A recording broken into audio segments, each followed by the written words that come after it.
Well, good evening. Welcome to Lands of Aecathan here on the Artifacts Worldswide Twitch channel. Yes. Dun dun dun. Yeah, I've been getting yelled at because there were quote unquote spoilers in the social media announcements today. So Yeah. Their names. I'd rather not know anything. You don't know anything about anything. They're just names. The Twitter spoiler was pretty spoily. It was a name. No, it wasn't. Who is this and why are they staring at her and what's going on? That's a spoiler. I haven't looked at Twitter. Should No, I go on you'll be Twitter? spoiled. No, you just spoiled it for them. Thank you very much. Thanks, Nikki. Way to go, Nick. Said no names. He threw out names on Twitter. I'm telling you. Yeah. He did. Just saying. Yeah. Our names These are my spoiled? favorite kind of conversations. Well, you know, Name spoilers. it's fun, you know, and try to pique your interest as well as everyone else's. So the only one's interest I didn't try to pique was Mike's, because that's futile. Mike will be Right. interested when he decides he's interested. Nothing I can do about it's going to affect that. So Correct. I know Mike. But yes, Well, I'm trying to find the Twitter thing. No, don't look at Twitter. I'm telling you. No, now I have to. No. Well, You That's all you spoiled got. it, Nick. I No, it's you. didn't. I would never have Now it's on you. known. It's literally on you now. of course it is. Well, anyway, yes. Welcome to Lands of Aecathan, where a bunch of people who've probably played D&D too much decide to say, well, to hell with it and get together and play in D&D a little bit more. So, and yeah, that's what you do. Is there such a thing as much D&D? I don't think so. Yes, there is. yes, there is. Only when you're But playing it like actually 4 reads different mine. games in the You same ready to go month. yet? Yes, that was a little difficult, I don't know Especially since I anybody was- that that's happened to. especially At since all. I was running 2 of them. Yeah. We're talking about New Year's. Yeah. 5 days of gaming. That wasn't too much. Yes, it was. I But if you had realized played, I realized afterwards that my days of being able to do 5 consecutive 24-hour periods of games is about 20 years ago. yeah. So you're still young. You're still young. You've got your youth. You can do those sorts of things. Mike and I can't do that anymore. Yeah, you still got plenty of time to ruin your life. Exactly.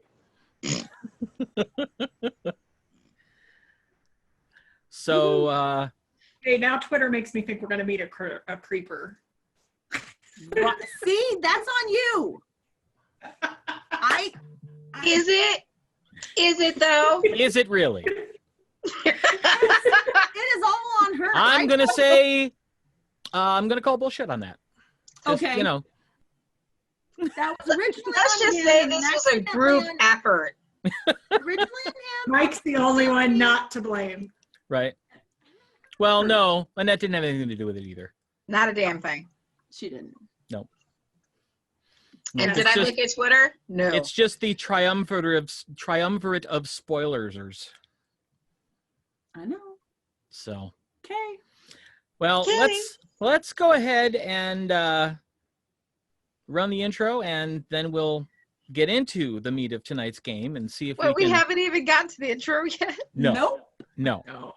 we've just been sitting here yelling at each other about spoilers. These are our if we actually had people who sponsored us, this would be the part where we talk about sponsors. We sponsor ourselves right now. No, we'd actually do that after the intro too. Oh, that too. A little bit. We shoot before. Yeah. But anyway, So on with the show then. yes. So here we go.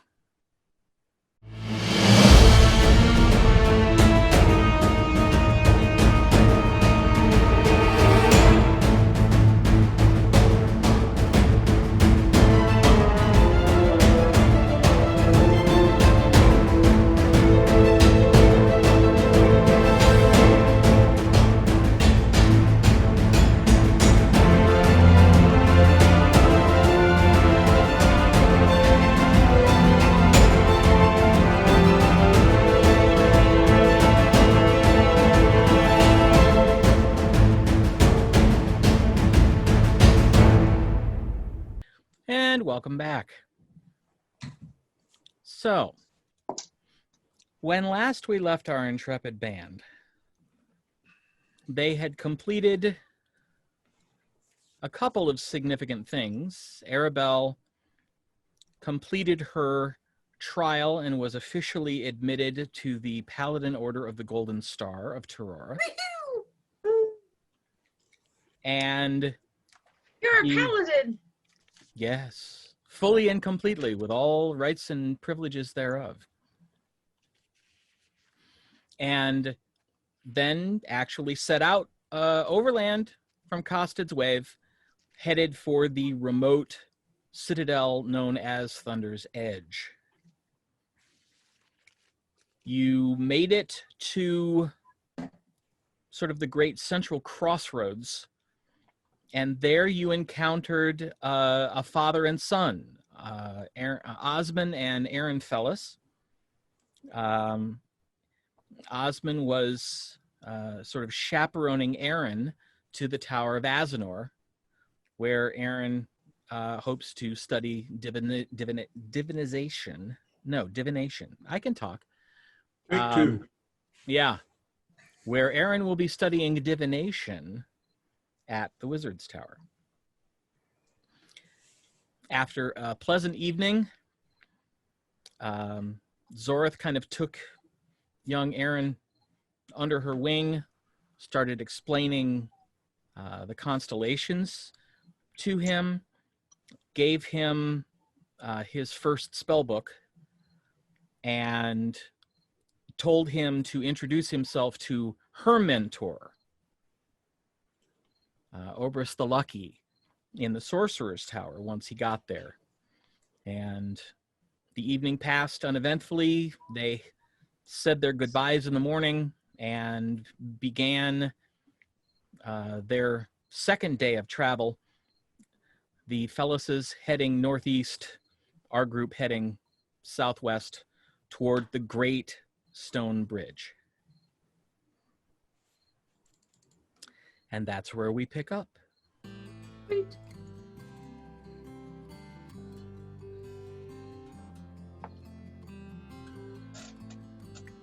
So,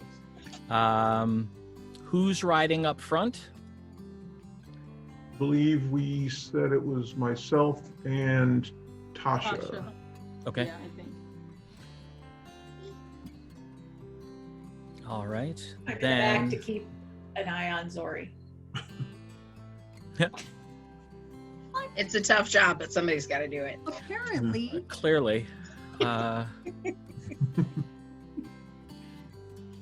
an you eye out for spoilers. guys. Keep an eye out for spoilers. That's good. I like that. For I very rolled sure. a 20 on dirty 20 on perception. Do I find spoilers? Ah! strangely enough, you do. Oh my god. Okay, I probably okay. got a natty focused. 20 on that. Speaking of perception rolls, Yes. should Yes. we be taking some? Okay. Yes. The two in the front should be rolling perception. Also in the back, because We're looking to the sides. And we're off to a great start. we don't. This is not. That will be a whopping 11. Ooh. This is not our wagon, so we don't have any seats in the back, right? Correct. You're all on horseback. Oh, we're all on horses. Shit, that's Yes.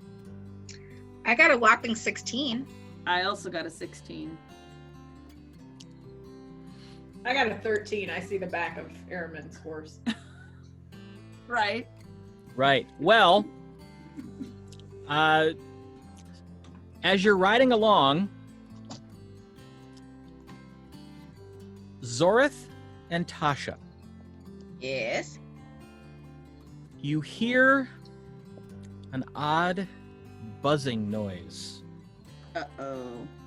coming from off to the left and up.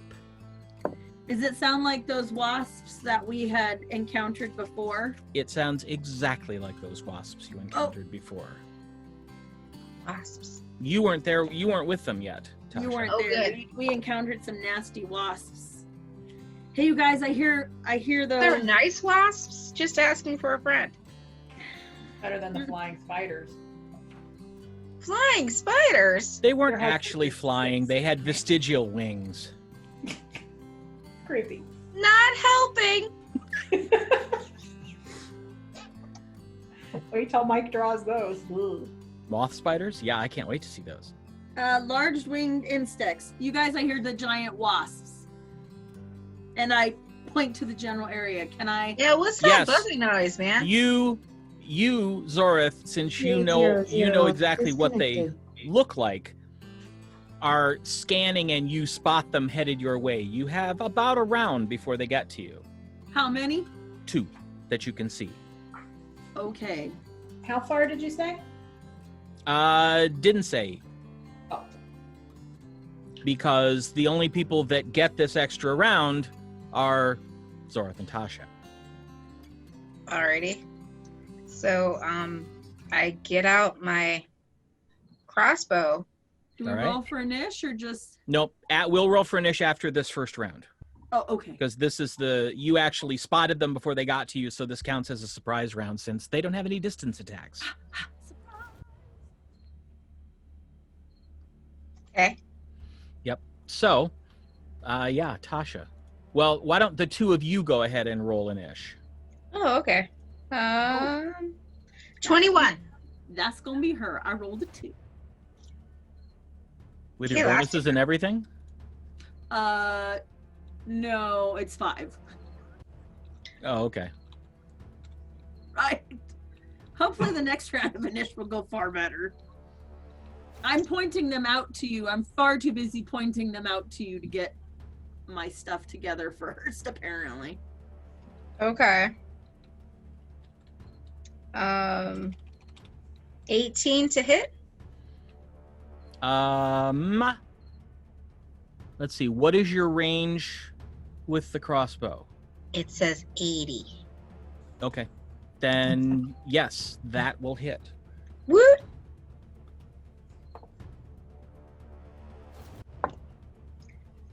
Uh, 12 points of damage.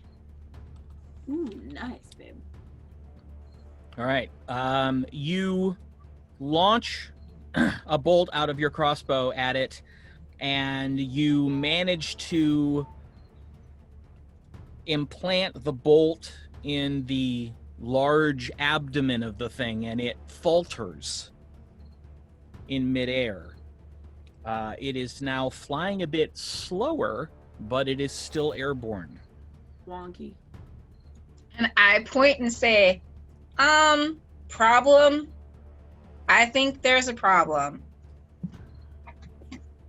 Well, seeing that she just pulled her crossbow out and fired, I'm Yep. assuming there's a problem. Zorith, do you want to do anything this round? Ray of Frost on the one that she didn't take. Okay. That's- Roll to hit. That's 60 feet. Is that going to be? Yes. Okay. Yes, they are just within 60 feet. Ranged spell attack. So 17 to hit? 17 will hit. Okay. 1d8. Sorry, I couldn't see what I was doing. 8. 8. Okay. You see Zorith reach up and point a finger, and you see this pale blue ray come and strike the other wasp. The buzzing sound gets louder.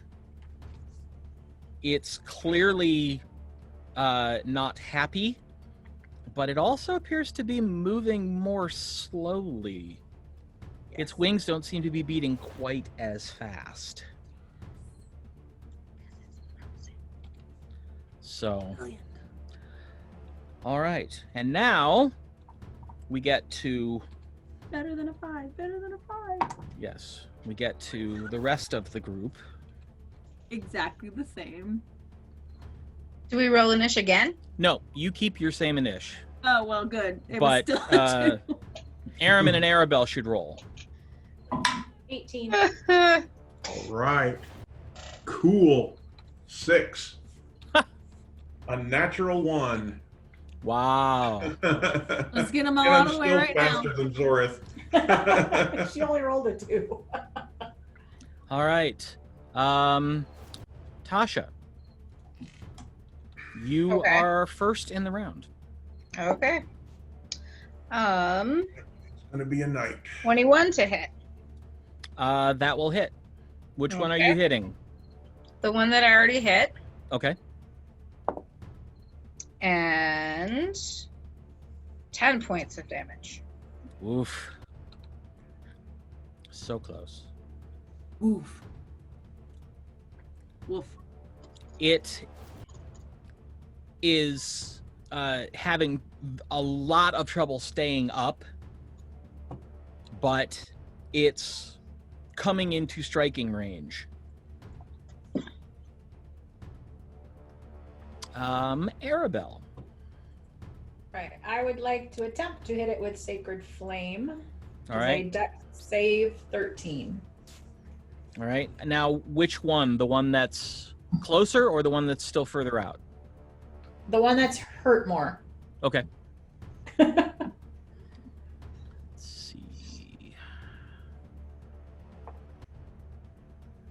And what's the DC? 13. 16. Boo. Managed to just it wasn't so much that it dodged, it just got lucky and faltered at just the right time. But it kind of fell in the air and fell right out of the way of the bolt. Son of a... And it is now attacking Tasha. Ow! Okay. Ow, quit it. Right? Let's see. For 18, that will hit. Mm. And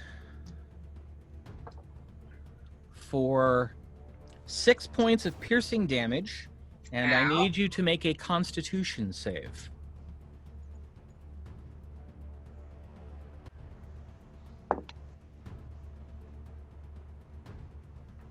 15? 15. Okay. You feel the venom from the stinger as it pumps into your arm, Ow. and it hurts a little, but you kind of manage to shrug that off as the thing lifts off again and, barely flying around still. Arimynn.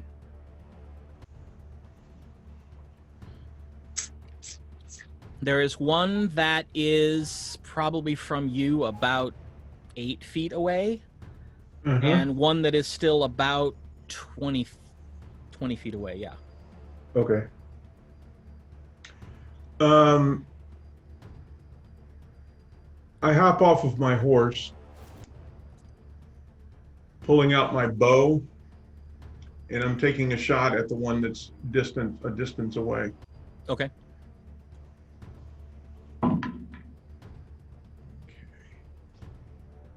Does... Oops, that's not what I wanted to do. Okay, so does 13 hit? Yes, barely, but it does hit. You should turn the sound off on your iPad. All right, so D8.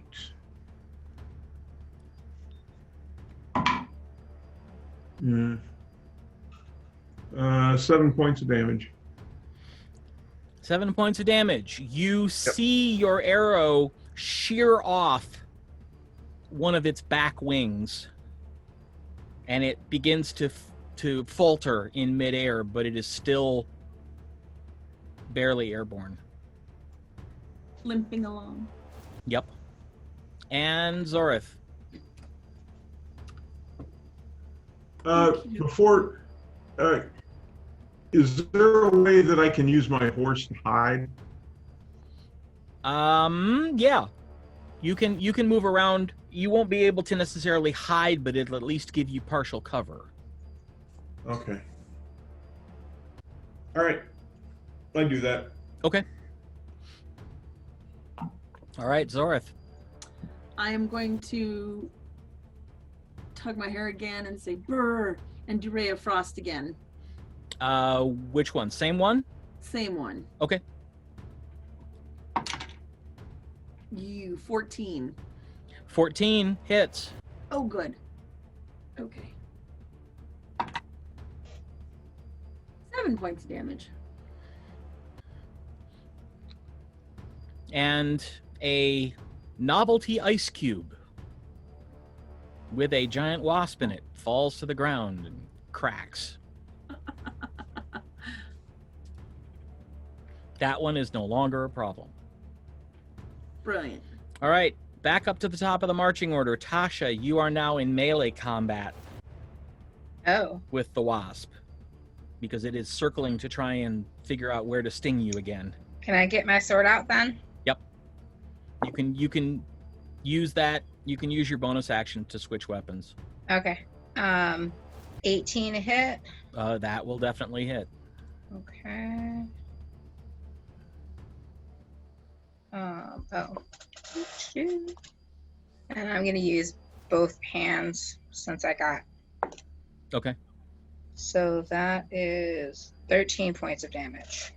13 points of damage. You essentially cut the thing in between where its abdomen and its thorax connect, and it falls to the ground in 2 pieces. And that's for flinching. Go for flinching.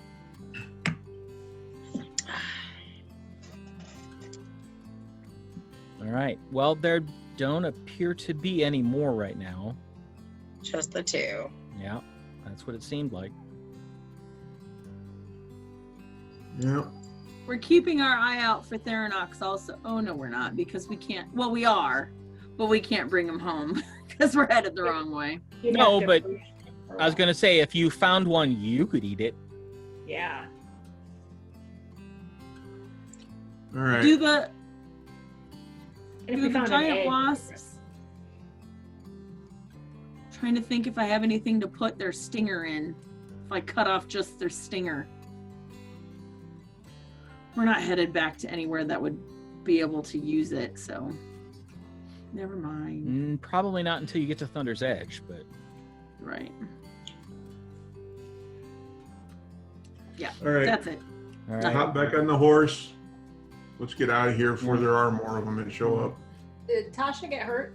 Yes, Yeah, I did. she got 6 stung. points. Ow. I'll put my hand on her shoulder, right up next to her, and heal her for 6 with No. my own hands. Thank There you you. go. Most appreciated.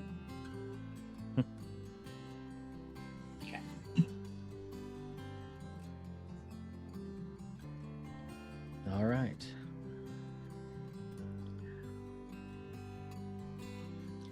All right. As you continue onward, go ahead and make another perception check.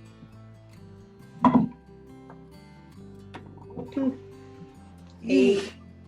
Jeez. Good God. Well, Me too. What'd you get? 12.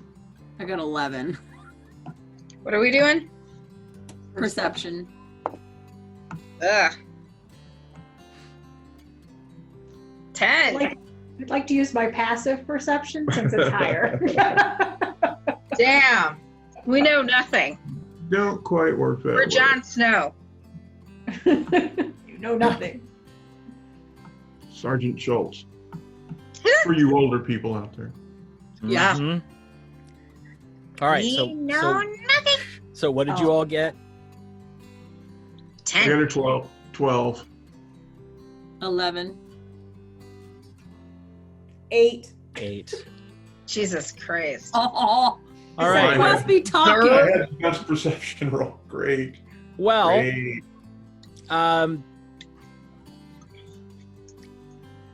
Aribell's the only one who doesn't see up in the sky 2 more shapes flying. You're not sure if they're just passing or if they're descending, because those perception rolls were okay. Yeah. I mean, you saw them, but you can't really tell much.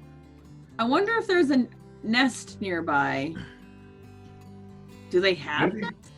Maybe we should pick up our pace. It's not a bad idea. We killed them. And a few more. Don't see them. Where? Looking out at eye level. Where? I don't see them. Get out, Arimynn. It ain't funny. I'm not Zori. I'm not going to fall for that. Oh, nice. Nice. It's Pick on Zori Day. Right. Okay. All right. Are you urging the horses to go faster? What are you doing? Yes. Yes. I am picking up the pace. We're going into a nice clip. A canter. All I right. will follow Arimynn's lead. And it appears that these things have spotted you, because as you pick up the pace, you glance back up and you see them both begin to turn. Son of a bitch. And you can guess that they're coming down at you, but as they make the turn, you realize that the silhouette you're seeing does not look like a giant wasp. Oh no, what is it? It's a more of a bat wing than an insect wing. I don't like that. Is that like the weird slimy ladies, the oily ladies that we met? Um, Can I not tell yet? Similar, but you don't think this is the same creature. The wings look much more slender than theirs did. Like a wyvern or something? Yeah, you're not quite sure. So, they are turning your direction. How do you want to respond to that? You could go to a full gallop and try and outrun them, or you can stop, turn, and prepare to face them, whatever they are. Number 2. How far away are they? Since they told me where they're at. They'll probably, you guess they'll be to you in somewhere between 2 and 4 rounds. It's hard to gauge how fast they're flying. So what is our terrain like right now? What does it look like? Grasslands. Okay. There's a merchant trail through the grasslands. It's basically, you know, a two dirt rut roadway. Okay.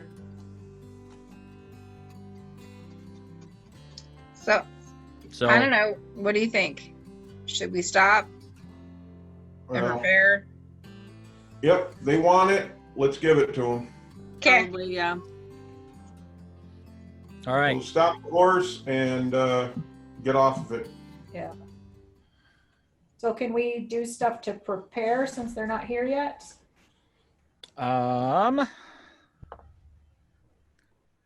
Yes. Make another perception check. Let's see how much you can tell at this point. Now that you're off the horses, maybe that'll help. All of us? Yeah. Okay. 16. All right. Oh, 23. Holy mother of pearl. All right. Natural 20. I also had a natural 20. Nice. 25. Wow. I know nothing. I got a 12 again. Okay. So, Tasha, you can see that they're coming, but you can't really tell much else. Zorith, you can see that they're coming, and you can see enough that you're getting an idea of their speed, and you figure they're going to be on you, probably on you or very close to on you next round. Okay. Arimynn Closing and fast. Aribell, you both look, and let's see. If both of you would make a survival check for me. You get advantage because those great perception rolls. Nope. 13. 21. 13. Okay, Arimynn, you have no idea what this is. You can see it now, and you're looking at it like, what in the living hell is that? Aribell, Fighting something ugly. you finally discern what it is, and a chill runs through your spine. Because it looks like some sort of relatively large lizard with wings, but it has a rooster head. That's unnatural. And Ain't natural. the name cockatrice filters through your brain. A bucket. You have a round. What would you like All to right. do? They are probably about 50 feet out at this point. I would like to cast Sanctuary and ward Zorith. All right. So this is, you ward a creature within range against attack until the spell ends. Any creature who targets the warded creature with an attack or harmful spell must first make a wisdom saving throw. On a failed save, the creature must choose a new target or lose the attack or spell. All right. How far are they? Oh, no, wait, sorry. The warded creature makes an attack, cast this. Never mind. I don't want to do that. Oh, all right. I didn't know she couldn't attack if I did it, so Oh, yeah. that won't work. Ward is more like, no, don't hit me. Right. I'll do this instead. Not in the face. Not in the Yes. face. I will, Spoon. oh, no, that's, I think, at 4th level. 4th level paladin, not 4th level player. I'll just cast Bless then. All right. And who are you blessing? I will bless the 3 of them. Okay. All right. So So die 4 to attacks and saving throws.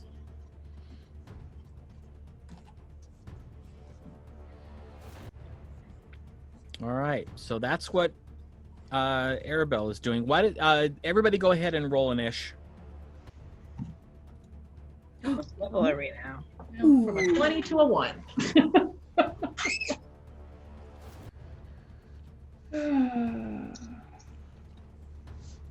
11.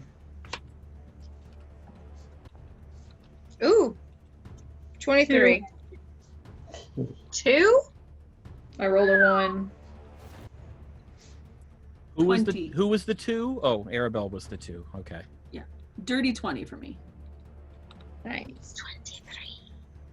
I wish on D&D Beyond, I wish that they had like something that you could put, spells cast on you, so you could actually put bless in there so it would like tabulate. That would be amazing. Right. Dear D&D Beyond, get on that. Well, they've done a I lot. think if you go, does it have it? Oh, no, in conditions it doesn't have blessed. You might be able to option that. I'll look it up since I have a while. All right.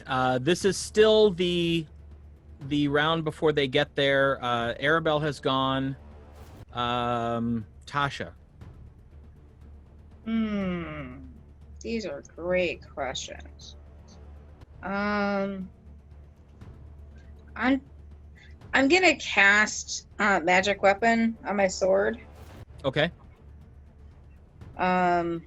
So that gives it a +1, I think.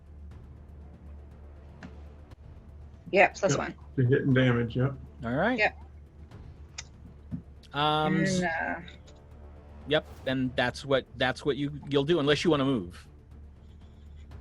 I mean, you're already down off your horse. So. yeah. That's good enough. Okay. Zorith. Free round. What are you doing? How far away are they? About 50 feet, you figure, between 40 and 50 feet.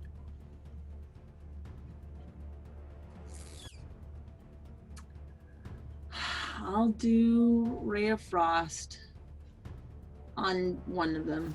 All right. Do you want the one on the left or the one on the right? Right. Dark meat or light meat? Okay. Mhm. Dark. Right. Right. Roll to hit. 15 and 6, 21. That will hit. And D8. 5. 5. All right. She holds her hand out, and that same pale blue ray emits from her finger and strikes the creature, and it kind of lets out this really ugly, like a combination between a squawk and a hiss. And you see the ice forming on its joints, and you see the other one begin outpacing it as it starts flying slower. Ray of Frost. Yep. And Arimynn.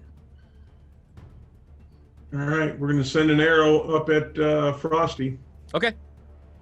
Oh, not too bad. 17. 17 hits. And 10 points of damage. Ow. All right. It perforates one of its wings, and it begins to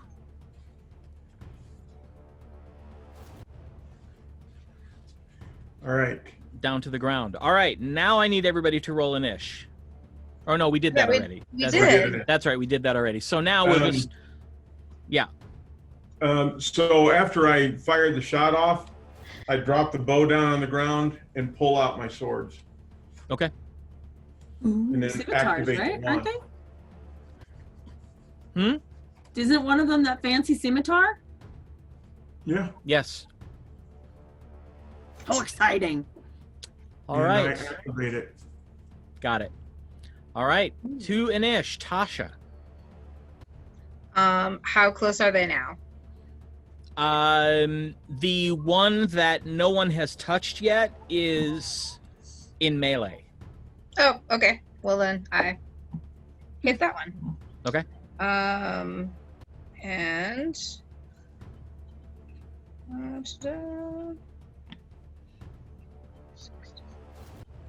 17 points to hit. I mean, 17 to hit. 17 will hit. Okay. And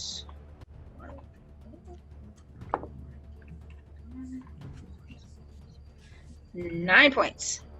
9 points. All right. Well, you slash the thing and cut across its torso. You see sort of this very, very dark blood start leaking down its chest, but it doesn't seem mortally wounded.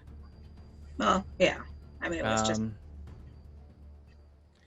And it attacks you back Yeah, that figures. because they go next. Of course.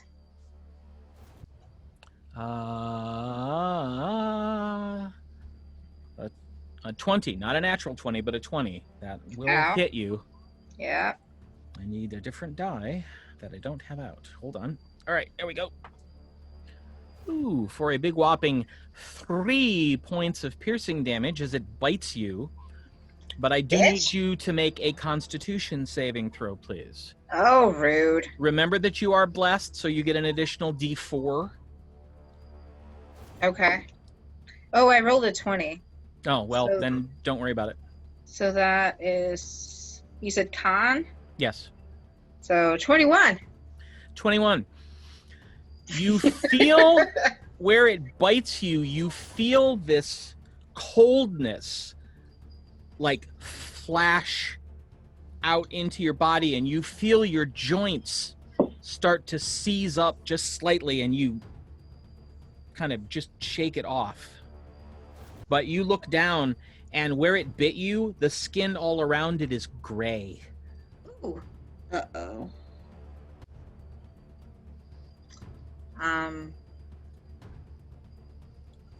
That's not good. The other one is going to take its full movement and move in on Zorith and attempt to bite her. You don't know it was me. It saw the beam. Are we still next to each other? Yes, you two would be. Okay, if she's within 5 feet, then I'd like to use my reaction to impose disadvantage. All right. Ooh. With my protection feature. Well, its lowest roll was a 13, which is Zorith's armor class. So it does hit for a whopping 2 points of piercing damage. Okay. But I will need you as well to make a Constitution saving throw, please. And remember, you get the D4 from Bless. 18, that just rolled right on out of rolled right on out of my dice tray. 18 and 2 plus con Yes. 3. 18, 23. All right. Same thing that Tasha experienced. You feel this flash up along your shoulder where it bit you, and you feel your joints start to tighten up a little bit, but you manage to shake it off. But you look down, and around the wound, the skin is gray. Oh crap. Which brings us to Zorith, your turn. Oh. These are all in melee now. Okay. I thought I had one that was touch, but I'm sure you do.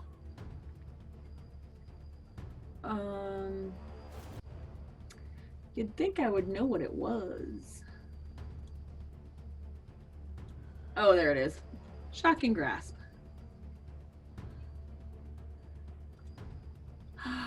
Melee spell attack.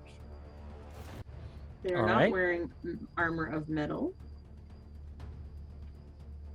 But shocking grasp. I think. Why not? Ooh, natural 17 plus 6, 23. 23 hits. That will definitely hit. Go ahead and roll your damage. Okay. 4. 4 Yeah, points. 1d8. How would you like to describe this? Oh. It had 3 hit points left. Excellent. Shocking grasp. I clasp my hands and I go zap against its chest like a Like a defibrillator. that's the thing. And I'll just press against it and it would be lightning damage. That's fun. And so she places her hands against the chest, the scaled chest of this creature, and there's this flash of light, and you see its eyes kind of part as sparks come out and smoke starts coming out the eye sockets and a little bit out of the mouth as the head just kind of lolls back and it crumples to the ground. Peace. I like that one.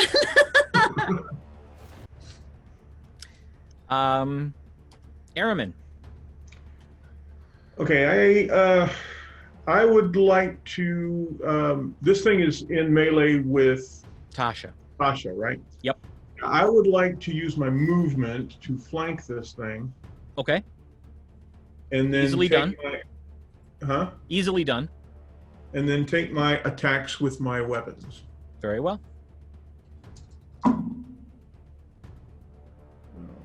Okay. The first one, which is always led with the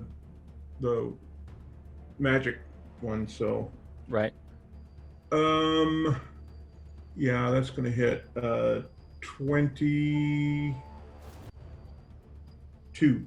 That will hit.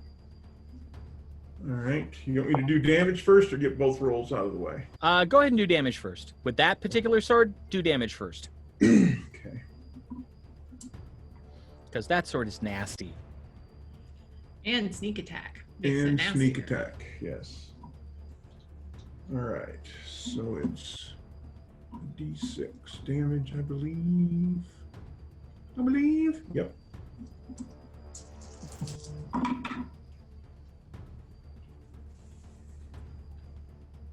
Um, 20 points of damage. All right. That strike. All right. You basically slice across the side of the creature and essentially sever one of its wings. Nice. And it falls to the ground from, about 5 feet up. But it's still alive. 2 6s and a 3 for damage on D6. Okay. Will a 18 hit? It will. All right.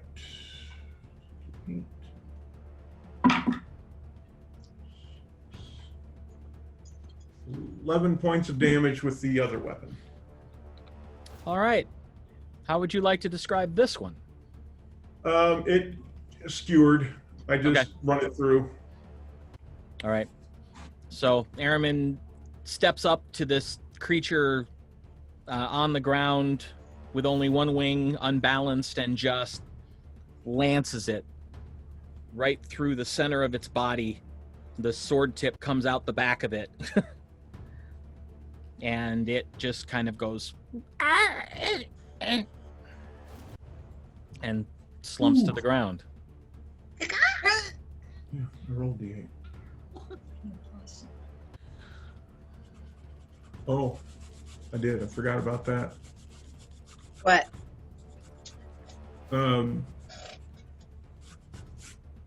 He did damage a little wrong. Oh, yeah, I did. I'm sorry. The 5 doesn't count. 5 of that damage doesn't count. So what was the total? 8. It would have been 6 points of damage total. That's The still, second. It's for the second attack. still enough to kill it. It had 1 hit point left. Always forget about that. Yeah, just make sure when you do your second, you use your Right. bonus.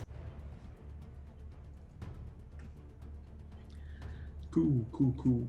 And with that final strike, this threat too appears to be averted. Forgot to do that too.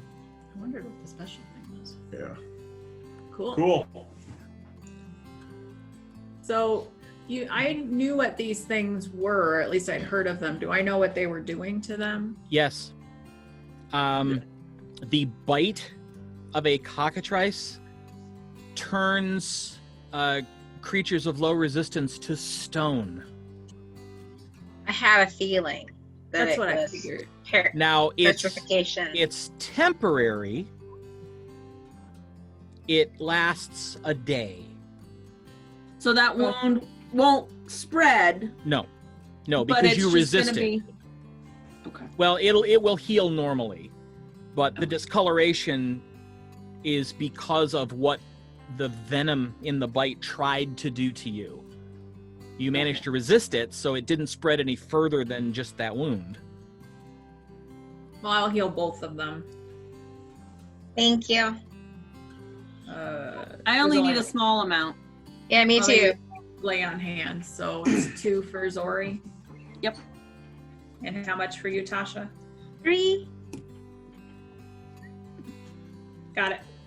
Okay. I like lay on hands. Nice, right? It does come in handy from time to time. Well, for those little, those little ones, I don't have to use a spell point or spell How slot. Right. big are these?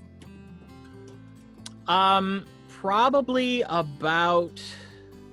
Our size? Let me look.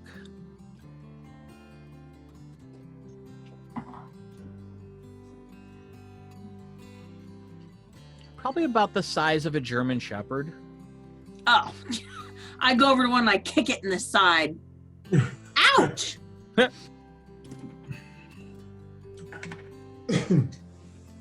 long have we been traveling? At this point, it's almost lunchtime. Well, I hope the whole trip ain't like this. It's going to take a long time to get there. Oh, good idea. 42 weeks later, look, Thunder's Edge! Well, for whatever reason, both times I have rolled to check for random encounters, it hit the 10% chance. So, this Our is dice suck, Jeff's don't. when I rolled the second one and it came up the same number, I was like, all right. We have a snack and then get back on the road. Mhm. Yeah. Now, Right away from them a little bit. Kick them off the road into the ditch. Something else will eat them. All right. You have made it about that far. Good Lord. Not very far at all. Well, you made it, you figure about half the distance to the Stonebridge. Okay, We'll that's get good. to the bridge by nightfall. Well, Yeah. these Barring. encounters have only taken like 2 minutes. It's not like it's been Right. Right. Right. Yeah, I they're only mean- 5 minutes apart. Well, actually, they were 2 hours apart, but oh. it seems like it was less time. right. But all right, so you have a snack, you get back on the road.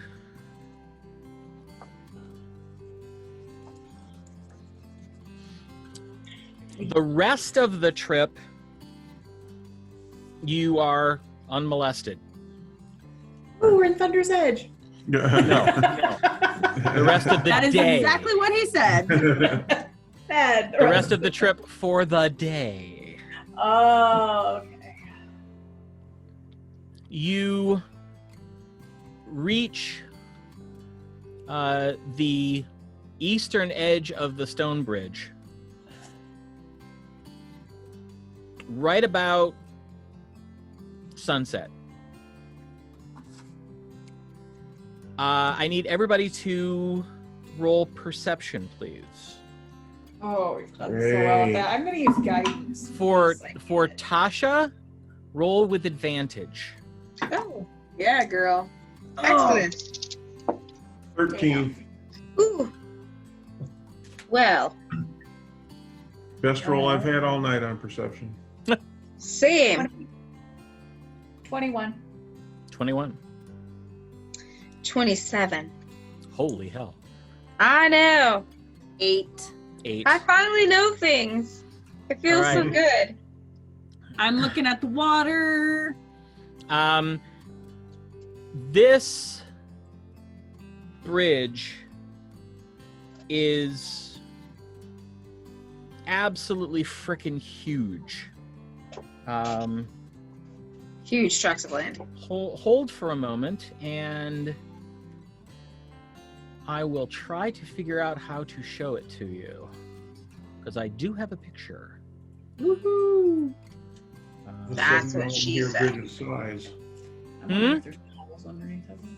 Say, all of a sudden I want to hear Bridge of Sighs. Robin Trower, guitar player. Yep. Yep. Some culture, people. I knew what you were talking about. What's culture?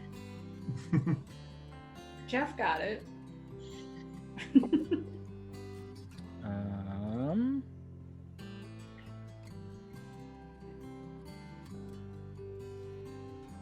There it is. Now I have to figure out how to show it to you.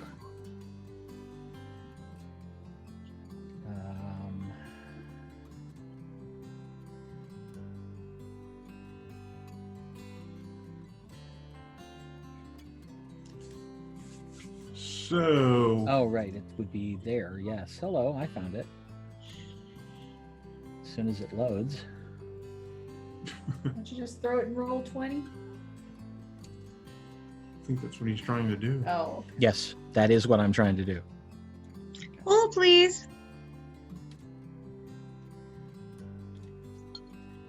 Now, didn't Tasha say she's been here before or from this area or something?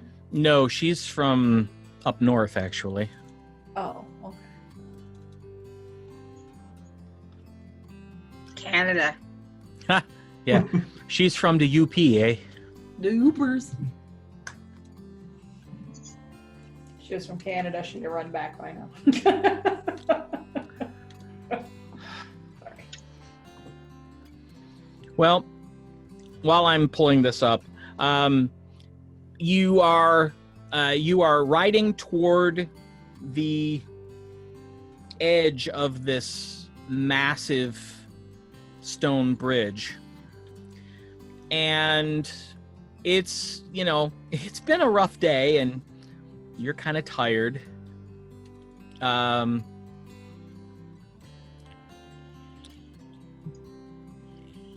And Aribell, you could swear that you're actually hearing music. Tasha, your ears in particular pick up quite clearly the sound of a horn and the sound of a violin. Well, the sound of a horn and the sound of a fiddle, the way it's being played, kind of drifting over the bridge. Does anybody else hear music? Faintly. No. I just hear the river. Well, that can be musical, but no, I distinctly hear a horn and a fiddle.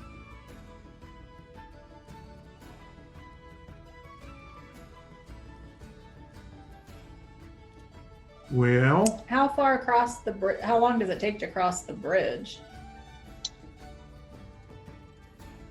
I mean, it's not like a day across the bridge, right? No. But it is about an hour across the bridge. Wow. I mean, this is a piece of architecture left over from before the shattering. Mm. Gotcha. No one in this age quite understands how to recreate this structure.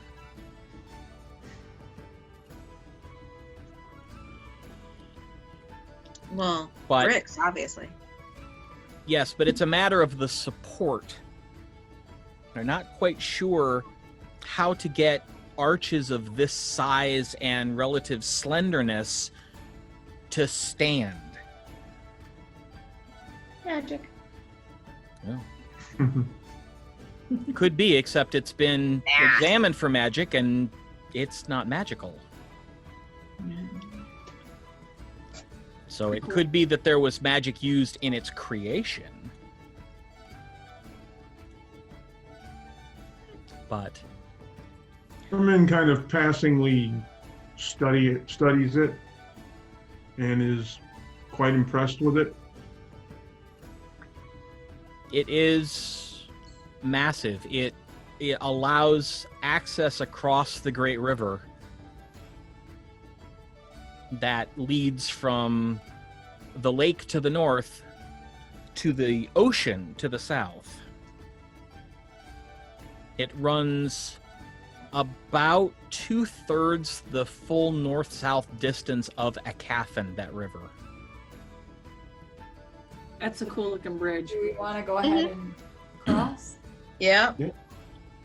It will be dark before you finish getting across. Oh. just so you know. But you can cross it. Well, Might as well. Can Can we use some torches? Absolutely. I'm going to use Channel Divinity for the first time. All right. Ooh. And I am going to Channel Divinity for Sacred Weapon on my sword, which emits bright light for 20 feet and dim light for 20 feet beyond that. Okay. Neat. How long does that last? Forever. No, I thought it was longer. Well, that's a minute. That's Oh. not long. That's not- Oh yeah, no. Well, I didn't see that at the beginning. It said you can end it as part of another action or if you're no longer holding it. Do you have Right. dark vision? Yeah, but Tasha doesn't, I don't think. Tasha doesn't. I don't. Because I'm human. Never mind. I don't do that. It was cool though. Never mind.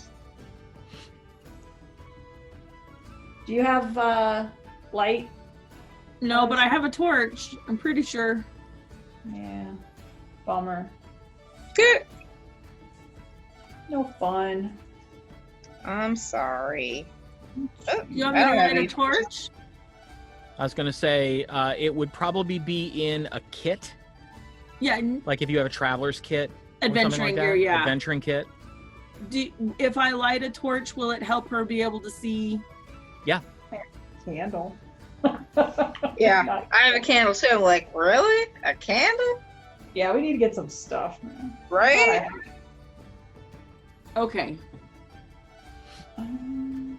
I will use the torch. I will light it up All right. and hand it to her, I guess. Thanks. All right. If you are riding beside her, it will pretty much nullify your dark vision. Right. No, that would be Arimynn. Unless we go over one at a time. Or we put Tasha towards, like, right in the back. Yeah, I'm fine with that. All right. So do you want to go single file or do you want to go like yeah, let's go single file. 2 and 1 and 1 or 1 and 2 and 1? Yeah, It's- single it's- file. It's wide enough that there can be probably double file both directions at the same time. Oh. Oh, wow. It's freaking huge. Arimynn and Zori, why don't you ride together and then I'll just go slightly ahead of. Okay. 2, 1, and 1. Okay. But close enough I can stop and kick to her or something, snuck up on her. Sounds All good right. to me. All right. So you set off across the bridge. Mm-hmm. The footsteps of the horses on the stone are fairly loud, as you might expect, but you manage to make the crest of the bridge without a problem, and you start down the other side, and as you get close to the other shore, the music is loud enough that you can all hear it now. And you can actually hear people clapping along with the music. And you see just past the end of the bridge what looks to be some sort of encampment.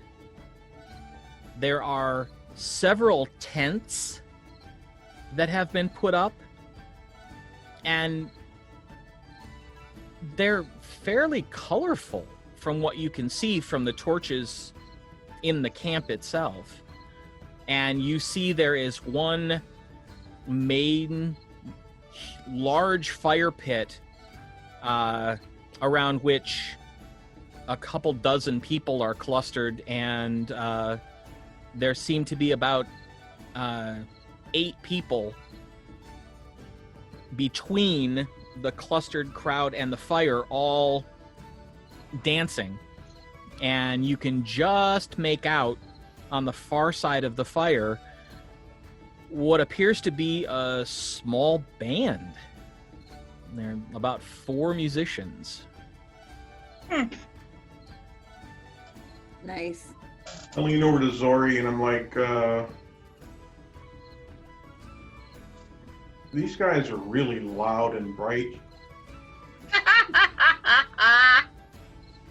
I got a Safety- feeling they're going to appear to be very cool, but I don't know what it is. I just got this funny feeling that we're going to have to watch our stuff. Ooh. I was going to say safety in numbers, but you're probably right. And just be wary, that's all. Yeah. Do I get like a wary feeling? I don't know, do you? Ooh. Well, 26. What are you rolling? Perception? Perception. What should I roll? Well, you can roll anything you like. Okay. You're Yeah, trying so to figure these people out, make an insight check, but you Oh, probably okay. Well, Well, that would be we'll- 24. we'll- I then. didn't we'll- talk to them or anything. We'll start with perception because insight sort of requires interaction. Okay. But as far as what you see, given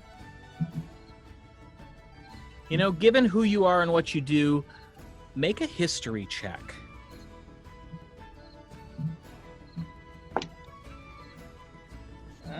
18. 18. If this is what you think it is, this is, rumor would have it, legend laid out in front of you. You've How so? heard of Okay. you've heard of a group of people who call no city home, who wander the lands, staying away from the larger cities and only stopping in occasionally in the smaller communities, but they live on the road. Called the Susaran. Oh. Okay. And you know that the stories are mixed. The rumors that have reached you. Some people claim that they are all thieves and bandits. Other people claim that they are kind merchants. Others claim that they are purveyors of surprisingly powerful magics. But you don't know which one, if any, might be true. These are just the rumors concerning the Susaran. You have no direct interaction with them, but you've read about them and you've Okay. heard people talk about them. Okay. Have I ever heard of that, Jeff, when we were doing the merchant traveling?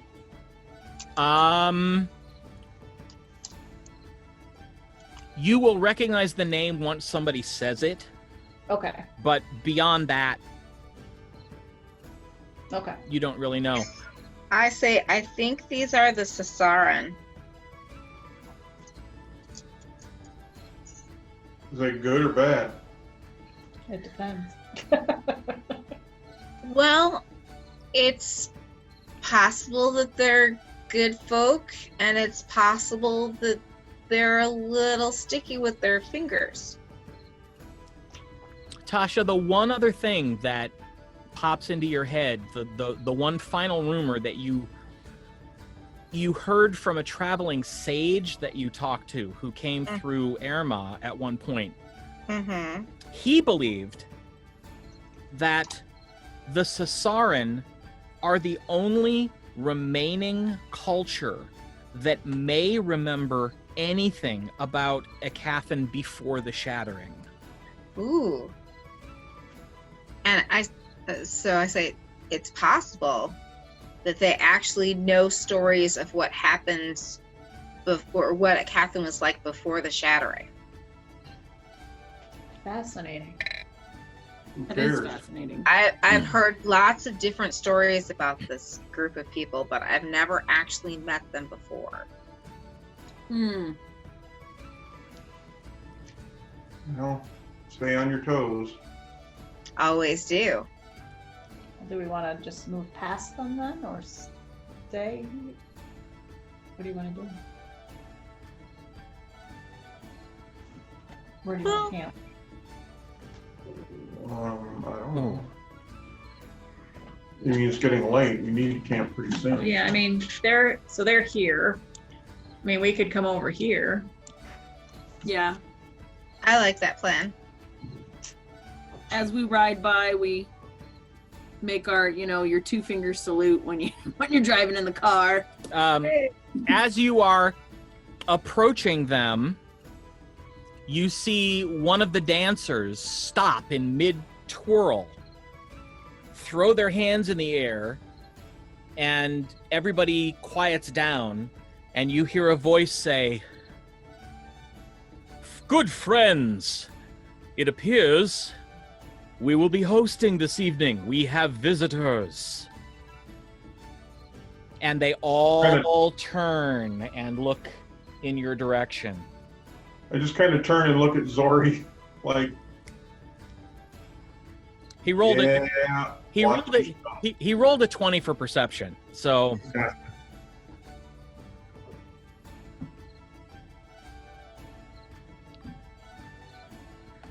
I'll And raise he- my voice a little and I'll say, "We don't mean to intrude on your festivities. We can..."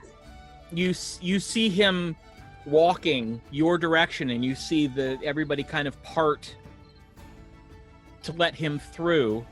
I kind of rest my hand on my sword, not drawing it, just move my hand over to it, and I'll point to where we were thinking about staying, and I'll say, we can stay over here on our... We'll camp over here. You see a relatively young man, thick, long, wavy black hair, what appear to be trimmed black eyebrows over eyes so blue you can see them in the dark, and sporting a black, neatly trimmed Van Dyke, dressed in black and gray and deep blue.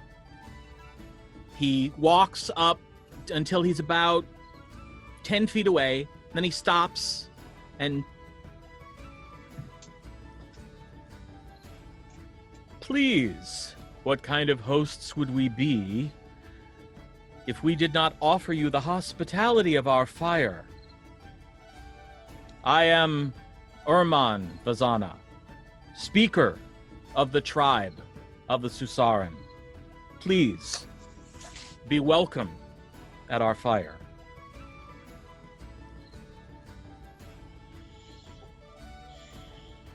And I say, it would be rude to say no. Now, if you wanted to roll an insight check, now you've met someone, you could, if you want to. oh yeah.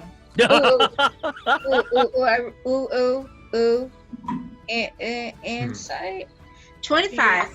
Symbol around my neck glows just a little as I make this roll. Oh, I see. 25. I got a 25. 23 with a natural 20. Ooh, all right. Natural 20 from me as well. Nice. 15 seems legit. What was it? This dice that likes me. Perception? Yes. No, 13. insight. Insight. Oh, insight. Insight. Even less. 11. All right. I guess I'm trying to take in the whole crowd. Seeing if anybody has, like, weapons on them. I guess it's not really insight. I'm just looking at the crowd, apparently. Ooh, shiny. Right? Totally in brand. Yeah, I'm studying this guy with everything I got. I want to take note of every little nuance in his expression, gestures, and compare and contrast to others. All right. that I know. You see both Mike and Annette check your Facebook Messenger. Oh. Ooh. Whisper. Yes, that's. I figured the easiest way to do it. It is. While they're doing that, I just say, well, we have to get an early start, so a quiet night is what we were planning on. Nonsense! You look young and healthy. You will regret if you do not stay and enjoy our hospitality. You will have no stories to tell your children. So- I'm not gonna go with my children are dead things. Once, I know. I was like, I think you should. That'd be great. oh. once I've made my determination after looking at this guy, my hand kind of relaxes on my sword. I relax too, and I say, he would be rude for us to say no. I don't care. I don't care about you. I'm talking to her. I know you like being rude. Shush. Me or Aribell? Aribell. Aribell hates being rude. She does. Rude party. Everybody else, everybody make another perception check. I have a feeling the game master really wants us to stay at this camp, though, so I don't know that we're gonna have a choice. 16. You always have a choice. 30-20. 27 with a natural 20 and Good Holy God. shnikes. 17. All right. Wait, perception, right? Yeah. 17. Well, you all see this eventually, but Aribell, you see it long before anyone else. There's someone else walking up behind Arrimyn. Who? glance around. Whoever it is walking very slowly, almost gingerly. My hand does go to my sword hilt. I don't draw it. And as this figure gets up into the light of Tasha's torch, you see an elven woman whose face is covered in wrinkles. Whoa. She has golden skin, and her eyes are eyes that hold a slit pupil, like a cat. And they're silver. Whoa. She is quite tall. Arrimyn is well over 6 feet. She comes up past his shoulders. Whoa. She's slender. She's dressed in what looks to be some sort of cloth shawl over a robe of silver. So she has wrinkles and she's an elf. So she's like 10 zillion years old. Is she an elf? Or is she maybe a dragon? Well, Ooh, I like that thinking. you better hope she's not a dragon, since But the I only don't dragons think that that. exist are the evil ones. Oh. All right. So Arimynn, when he notices her, he studies her for a minute and he says, "I'm going in." Hops off of his horse and walks it up to them. I look around, kind of befuddled, And I say, well, we can't let him go by himself. And I get off my horse. So, Arimynn, you walk up, and Erman holds his hand out and says, Erman Vazana, well met. Welcome to the tribe of the Susaran. I shake his hand and nod, but I'm looking at the woman the whole time. And she's looking back at you, very calm, but she meets your gaze and holds it. Can I insight check Arimynn and Tasha? Okay. Yeah, if you want to. Tasha, Hey. well, more Tasha. She got really excited about it. It was kind of weird. That's Party just is the good. net. 18. Annette likes a good party. I'm a bard. I want stories. I want music. Oh yeah, that's true. That's I what want your a good that's fire and a that's hot what- time. your insight kind of reveals to you is you're like, oh right, these would be her people, kind of. Of Oh, course she wants to Arimynn- go. I always wanted to Arimynn, meet no. the gypsies. Arimynn is- Yay! Extroverts unite. Arimynn is not trying to hide or conceal how he feels. He is genuinely fascinated with this woman. There's something about her that intrigues him a lot. And He's very eager to meet her. she kind of smiles gently and says,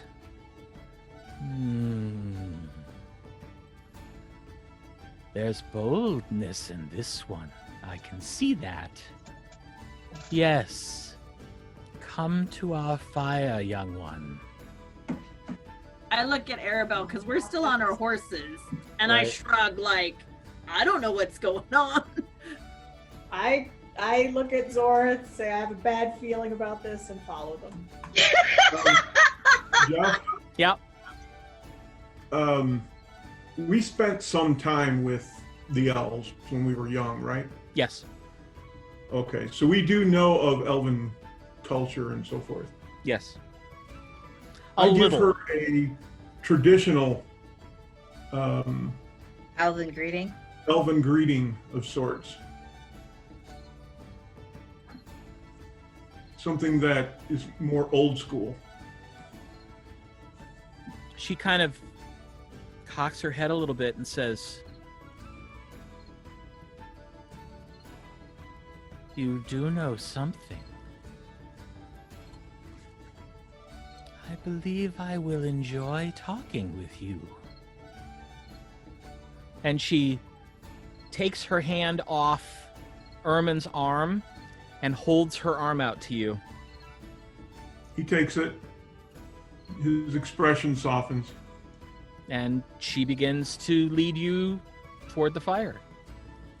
Cool. You see that the musicians are still you hear the musicians are still playing, but it's a much softer, almost a more respectful tune, and all the dancers have stopped and everyone is just watching this woman. I guess I'm the last to get off my horse. Well, I'm still on. I just was riding, so I'm with you, Zori. Oh, Okay. I turn around and I look at the two of you and I say, come on, you guys. Really, let's go. Now, are you still on your horse or are you walking it? Oh, no, I walked in. Okay. So Erman looks at you and says, Erman Vazana. And you might be? Tasha Greenvale. Well, it is lucky that such beauty has graced our fire this evening. Oh, my. insight check. No, Our- I'm kidding. What? An insight Roll check. it! If you want, roll it. No. It's fine. No, he's just a charmer, that's all. Mm-hmm. That's Oh, I'm full of crap, but he's a charmer. That's all. So I will, Actually, no, I think I will take you up on that. All right. I'm probably gonna roll like crap, but Let me see. Guidance. Oh, I don't need it. I got a natural 19. Plus Add a insight die is only for it 1, so 20. Okay. Your insight is 1. Yeah, it's shitty. You can add a die 4 if you want. I said it. Well, you wouldn't have known that I was like, I saw your face. all right, well, I don't need to die for, but my eyes got squinty and I looked at him. Smarmy boys, never to be trusted. Zori spent her whole life with one, she knows. I wouldn't say he's smarmy. No, but Boys, He's yes. a boy. he's full of it.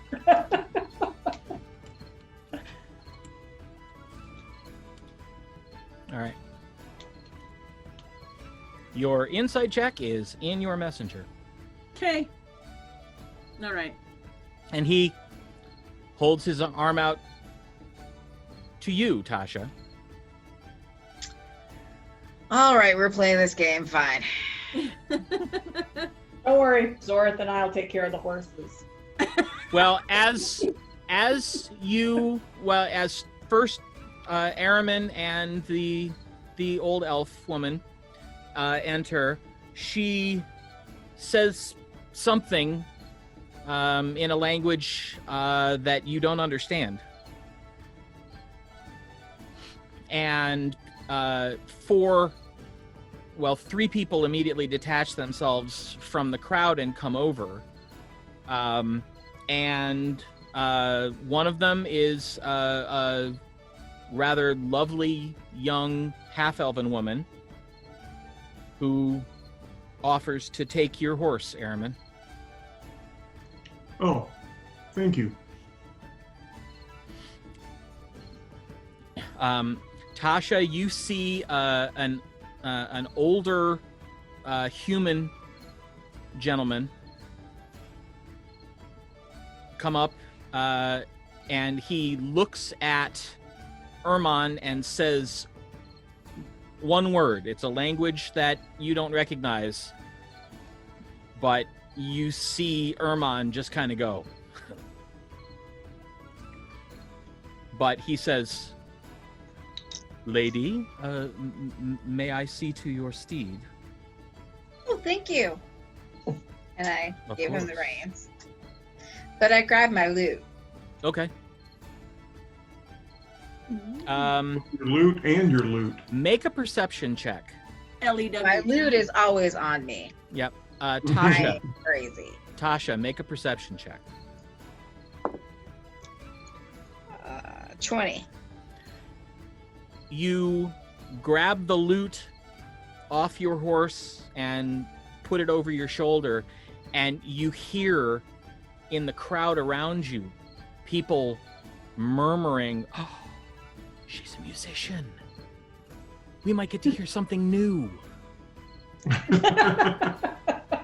Same Yikes. stuff, different day. Ooh. Kidnap Tasha. Well, you figure, Tasha joins the circus. Yay! you figure they probably pick up new songs whenever they come across someone who can teach them. Right. But from that point on, if it's just them, they just have what they know. Sure. So they're always on the lookout for new music to add to the repertoire. As am I. You figure this is probably a treasure trove of music. Oh, I know. Yeah. And stories. Yeah, oh yeah.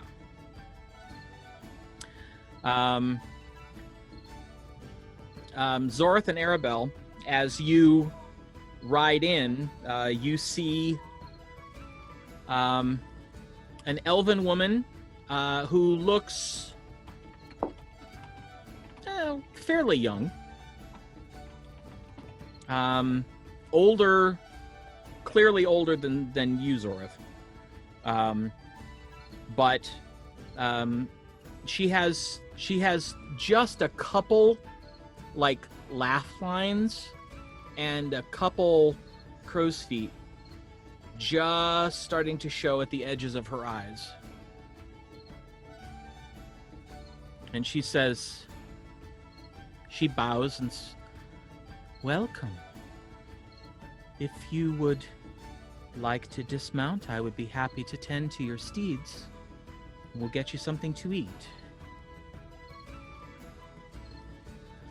I get down I do and too. I say thank you. I mean, they did offer you food. I know. However, I've probably learned from Oberus, be very careful what you get from the Fae. I mean, you know, just watch what you're eating. And saying. Eh? I'm just saying. I'm not Okay. saying they're Fae. I'm just saying, watch yourself.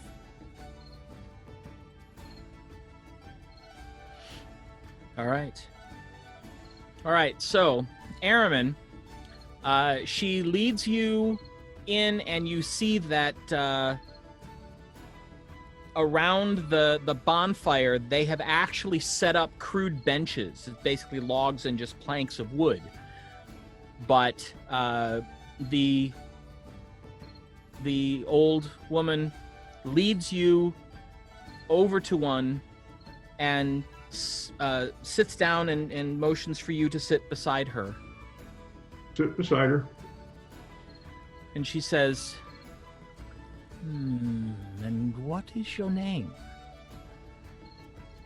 Oh, it's Arimynn. Zircon. I am called Mother Tassa. It's easier to pronounce than my full name.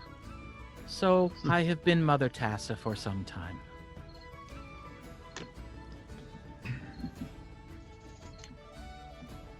I don't think I've ever met anyone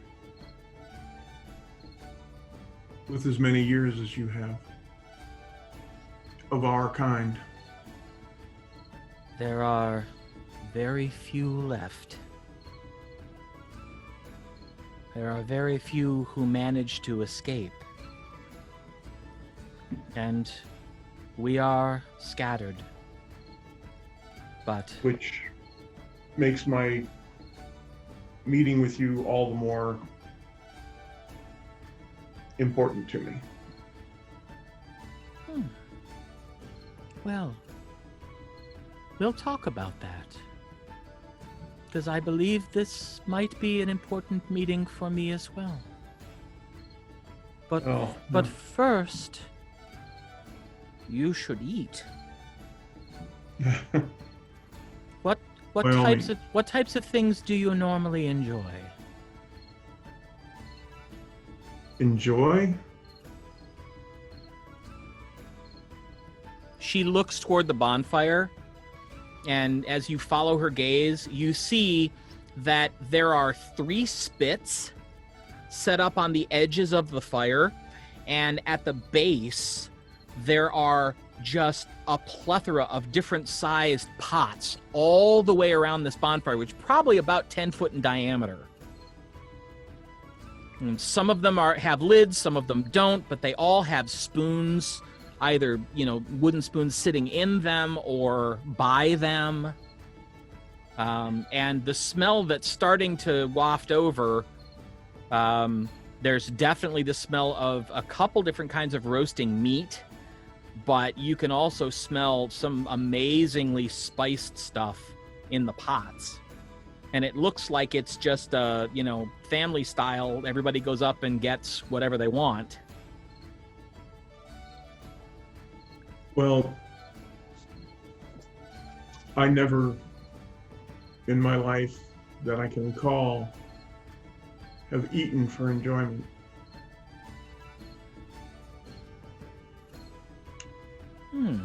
Well, then we should definitely try to change that. How I prefer not close am to. I to them?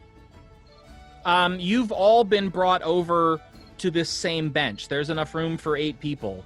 Okay. Right now, there's only 6 of you because the woman who tended to your horses hasn't come back yet.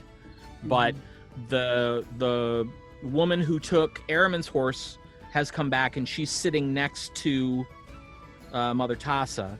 and the gentleman who took Tasha's horse has come back and is sitting on the other side of Tasha from the young woman.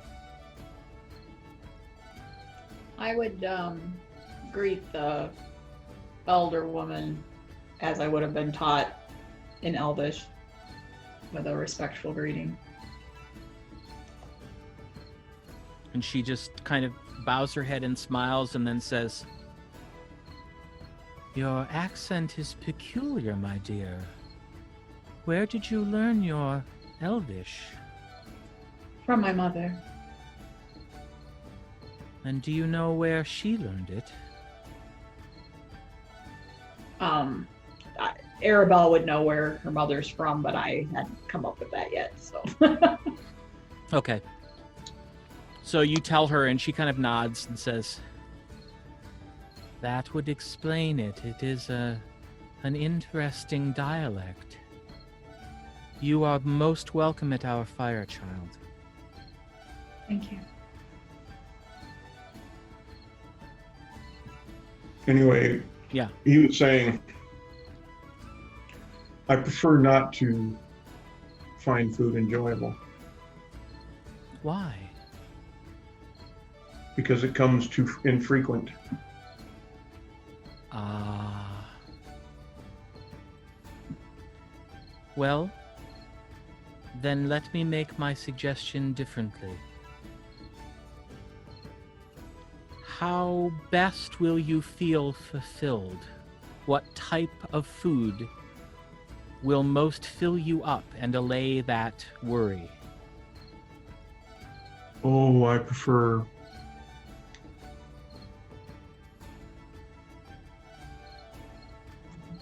vegetables. Of which we have many. Do you have a preference? No, that'll be fine. And she turns to her left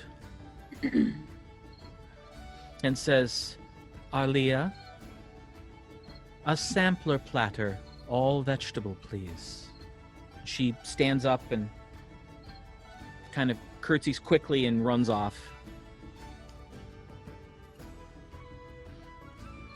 Mother Tassa looks at you and smiles softly and says, "My granddaughter, some generations removed."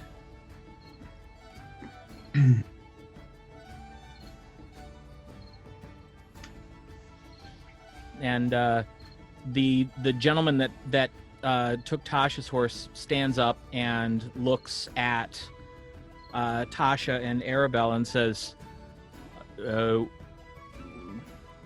"Are you hungry?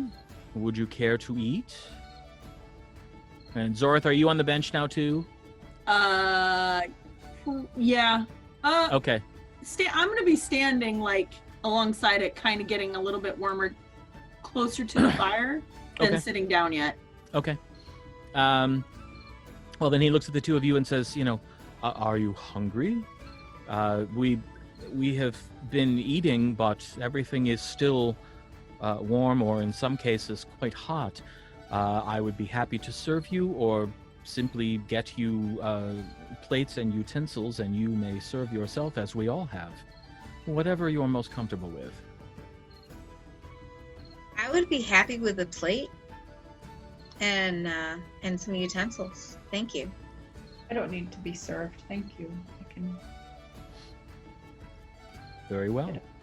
And he gets up and walks over and walks around the fire, and you kind of squint through the fire, and you can see that there's a table over there laid out with plates and different utensils and some like a pile of rag scraps that they use for napkins. And so he brings back 2 place settings and says,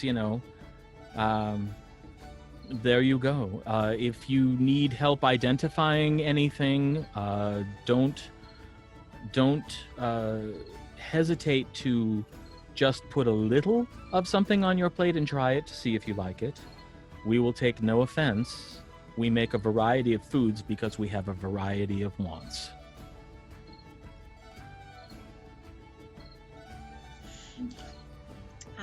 So I just go up and get whatever smells good. Don't worry, don't worry. And Zorith, you look over and you see Zorith standing sort of in where the aisle was. It's kind of closed back now that the older elven woman and Arimynn are through. But she's standing a little bit closer to the fire, and you see another elven woman walk up to her. Zorith, you feel somebody at your right, and you look over, and it's the woman who took your horse. And she says, "Are you cold, my dear? You're welcome to get closer to the fire. Are you hungry?" Well met. I can always eat. Well, you have come to the right place. There is a variety of food available. I would be happy to get some for you, or I can provide you with a plate and utensils, and you may pick through what there is and find things that are of your liking. I can get my own, thanks, if you just point me to the utensils. You stay here. Come a little bit closer to the fire, dear. You get warm. I'll get you some. It's just on the other side of the fire. And I'll take a couple steps closer to the fire and just... Right. And she just kind of pats your arm, and you immediately get this flash of memory. For just a split second, you flash on a memory of your mother. For no other reason than this woman has a way of speaking, a way of holding herself that reminds you of your mother. And she walks over to the other side of the fire and comes back, not more than about 30 seconds later, and hands you a wooden plate and a small knife and a carved wooden fork and a carved wooden spoon and a little piece of some kind of material that clearly is supposed to be a napkin, and she holds it out to you and says, "Please, eat your fill. We have plenty." I say thank you, and I turn away, and I start to tear up a little bit. But I blink them away. Obviously, nobody wants to see that. Nobody's supposed to see that. I'm waiting for Zorith. I'll walk over to the other two and start getting some foods. Well, the young woman that Mother Tassa dressed as Arlia comes back with a plate. It's all steaming. It's all clearly vegetables, some stalk, some root, but the smell is fascinating because it's a combination of scents you've never encountered before, because there are different spicings for different vegetables, and all being on the same plate, it's almost overpowering. But she says, "Thank you, dear," and hands it to you, Arimynn, and hands you the silverware and the napkin. I look at Arlia and say, "Thank you very much." You're welcome. And she kind of ducks back down the other side of. You can see she's half elven. Right. And you figure she's probably about maybe half your age, maybe Okay. a quarter of your age, actually. Well, I just kind of grin as she does that and just look back at Mother Tassa. And she just kind of does this. rolls her eyes. and says, Ah. "It was not so long ago that I looked at a boy that way myself." He takes a few bites of food and It's really good. The spicing is mild. There's nothing that burns your mouth other than, the heat of the food. But every vegetable you try seems to be spiced in a way to enhance whatever unique flavor it has, be it sharp or sweet. I'll get my plate, cut some meat off, and just go sit. Is there a bench behind them? There is, but it's full. Oh, I will sit on the same bench All right. towards the end. All right. I'm gonna sit next to Zori when I get my food. Okay. so after a few bites, I start speaking in Elven. And I say, I am very much interested in our people, our culture, and our land. And I know very little of it.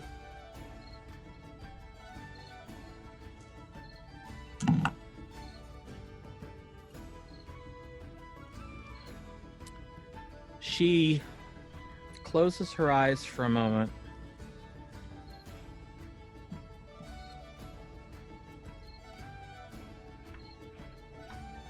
When she opens them again, you see that they are just a little wet. And she says, back to you in Elvish,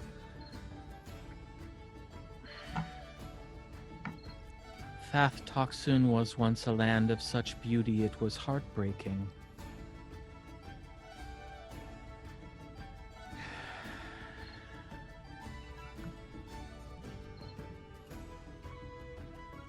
It was my home. It was the land of my childhood. It was the land of my time as an actual mother.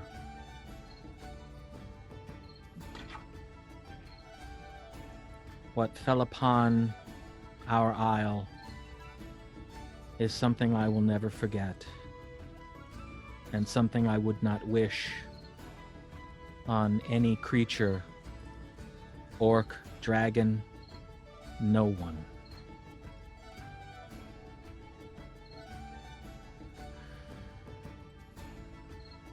I'm afraid there's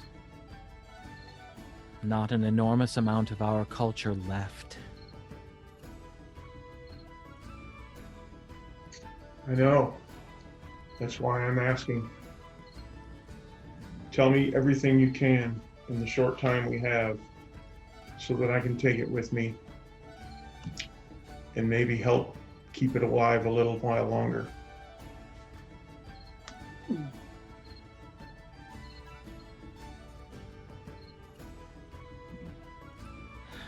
Very well. But I do wish to speak with your companions as well. But finish your food, and then we will talk.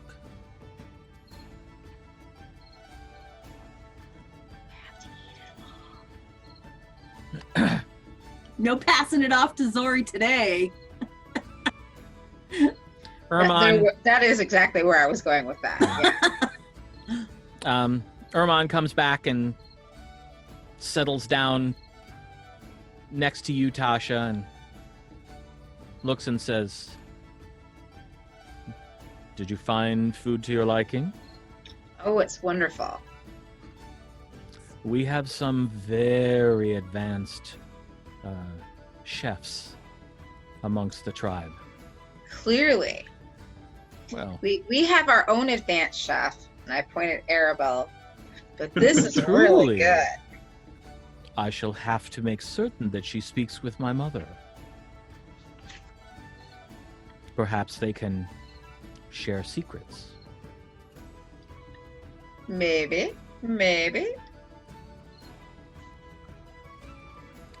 So tell me,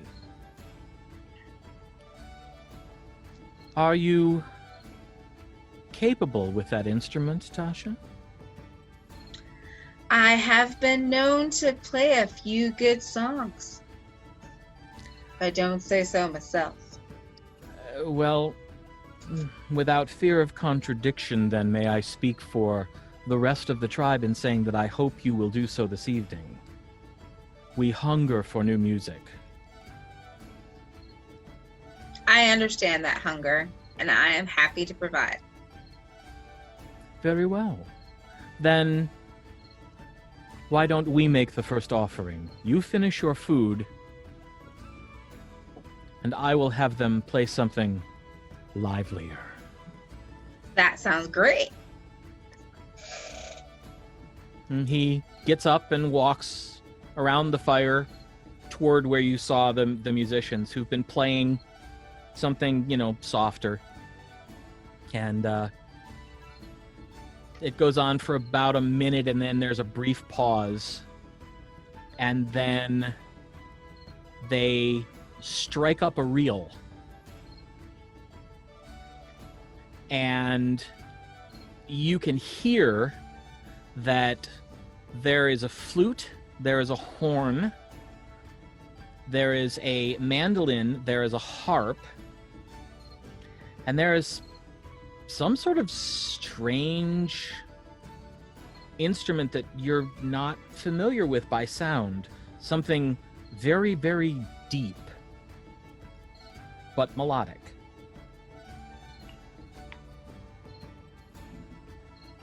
Bass guitar. Not quite. Not quite. When Zori finishes her plate, Aribell hands her the rest of the food. Bassoon. It's a tuba. It's a tuba. Arimynn's busy, so.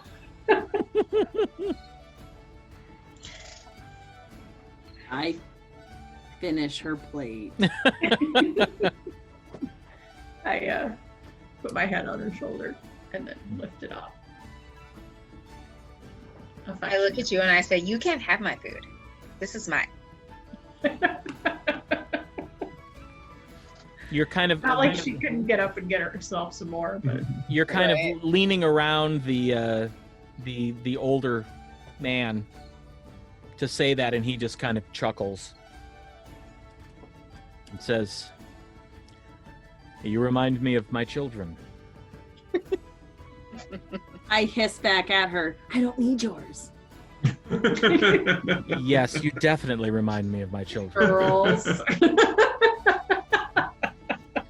I'm cracking up because I wasn't serious.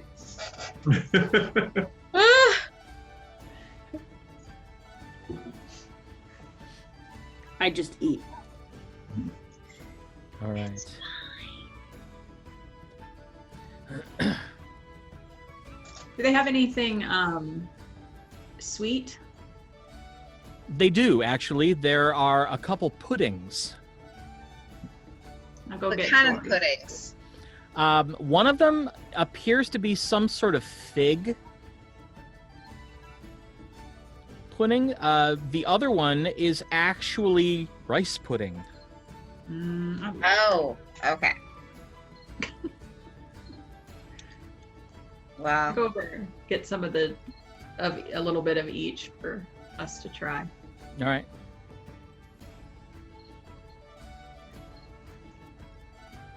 When she comes back, I'll say, "How is it?" It's good. I The take my fork and I I hand her a say, spoon. Yeah. Yep. The Yeah, fig. can we try it? The fig pudding is dark. It tastes of molasses and ginger and cloves. "Mm." The rice pudding is actually fairly creamy. It tastes of milk and butter and cinnamon. Yeah, we eat those. We totally do. And I go back and I get more. Arimynn finishes about half of his food and he says, "Excuse me," and gets up and hands it to Zori. Oh my god. You. So horrible. Fuck you. So bad. Well, you kind of have to get up and walk around a Yep. few people to get there. Yep, Yeah. I do. I take it and just embarrassed, look around and seeing who's watching. Nobody. Well, the old elven woman is, with a slight smile on her face. And I put it on my lap and kind of as I put it on my lap, you know how you hold it and lean forward? So I'm gonna hold it and lean forward and put the other plates that I had, the other two plates kind of under where my feet are, hiding them. So it only looks like I have one plate. You're not fooling anyone, you know. I go back over and I sit down next to the woman again. She looks at you and says, "Your sister." Yep. I recognize the concern. Does she not eat enough? I see to it she eats plenty.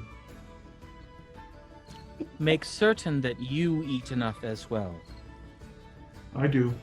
It is much more difficult to care for others if we do not care for ourselves as well. I make sure of that. Good. Well, your companions have sampled the desserts. Are you interested in such? Not really, no. Then come with me. And she stands slowly to her feet. Doesn't look like she's weak, it just looks like she's deliberate in her movements. And she holds her arm out again. No.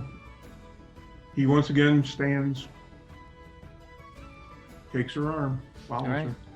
her. You see Arimynn and the old woman begin to walk around the fire the opposite direction from where the table with the plates and cutlery was.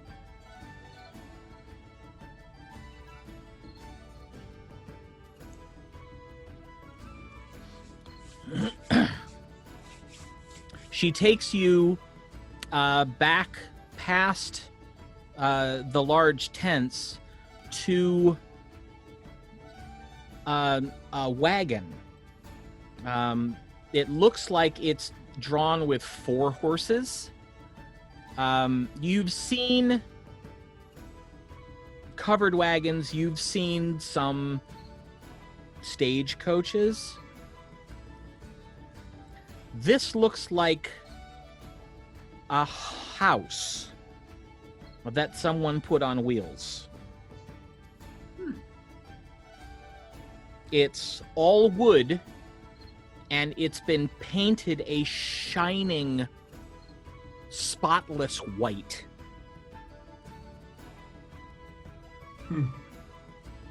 And she drops your arm and begins to walk up a set of stairs to a door in the back of this structure. She opens the door, which opens in, and you see what looks to be a rather narrow but comfortable room.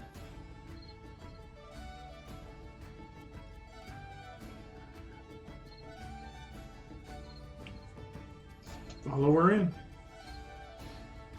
She pulls out a chair at a table just a few feet past the door and motions for you to sit, and then she pulls out a chair on the other side of the table and sits down as well. He sits. There's a very dark,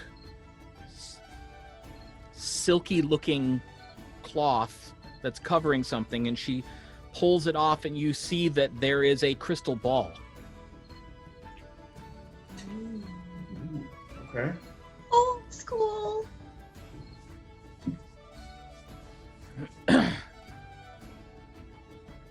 And she says, place your fingertips gently on your side of the crystal. He does. And she reaches out and places her hands and closes her eyes. And she sits like Soul that. is sucked into the gem. Right, yep. No, she sits like that for about a good 60 seconds or so. And then opens her eyes again, and each eye is pure silver. There's no pupil, there's no iris, it's all silver on both sides. And that's where we're going to take our break. All right. Very cool. FYI, I'm super hungry right now. Just I need a snack. Well, you can About have time. whatever you can eat in 10 minutes. But there's no rice pudding. I I know. love me some rice. Well, you know what? I think I know Everything. somebody. I think I know somebody who might be willing to take care of that.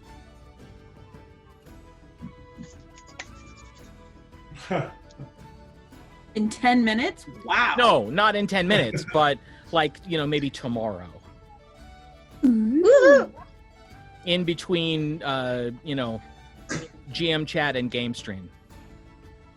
I'm sure I could probably figure something problem. out. Busy day. Right. So, A crock pot rice pudding recipe. That's Ooh. a brilliant idea. Then it'll smell good all day. yep. Cinnamon. All right. Well, we will take a break. We'll be back in 10. So we hope you stick around.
Mother Tassa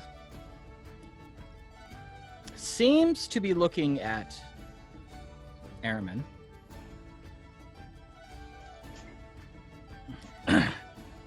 And she begins speaking.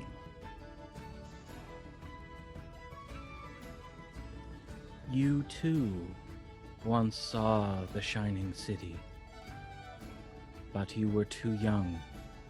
You do not remember.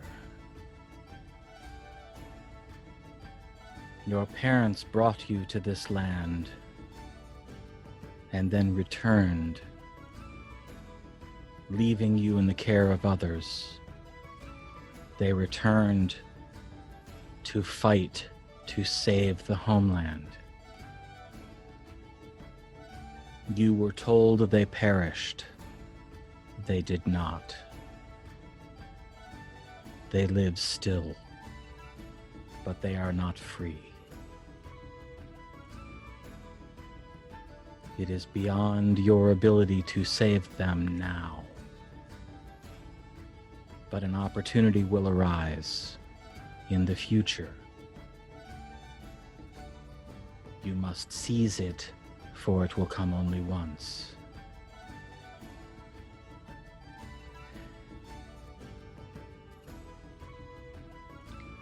She looks back up, and her eyes are normal. Well, for her, again.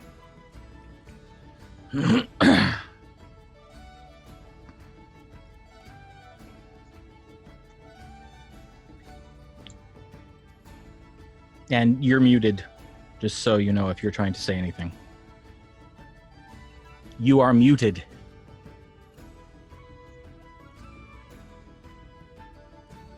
On Zoom. Yes. The controller has left her post, and therefore, there we go. Here, I just can't get across. Oh. I see. He was listening. I didn't want to interrupt. Okay. I was just waiting. So he says, well, concerning my parents,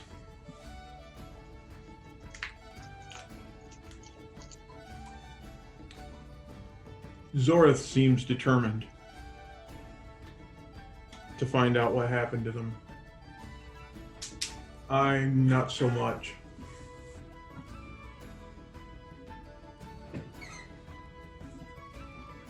They left us. They didn't have to. They felt that they did. They, like so many of us, left to try to save our home. They rallied to save their parents and their grandparents. Well,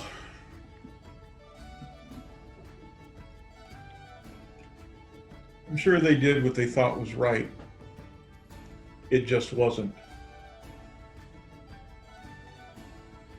I doubt they would disagree with you.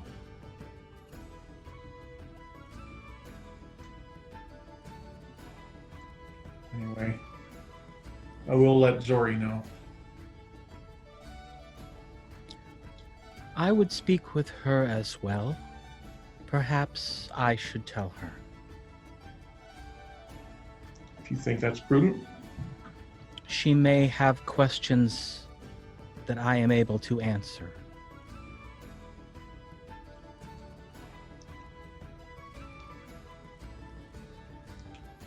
Well, yes. We started in our land, but we were very young.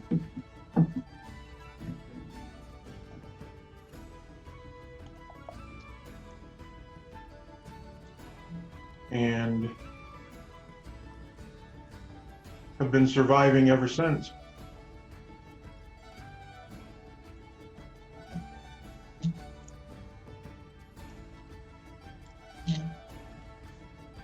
And without very much contact with any other of our kind.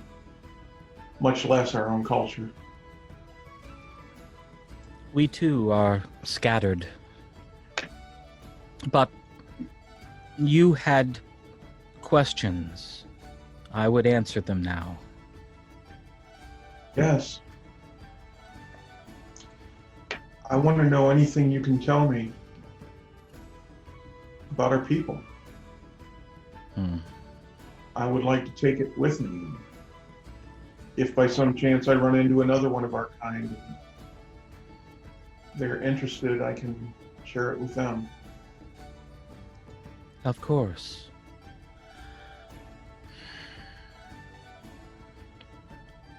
The elves of Thoth Toksun were an ever serious people, consumed with creation and knowledge.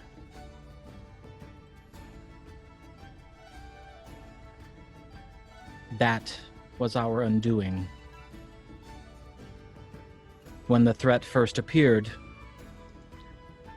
we sought to communicate, to negotiate, to understand. The creatures that attacked engaged in none but slaughter. Slaughter and slavery.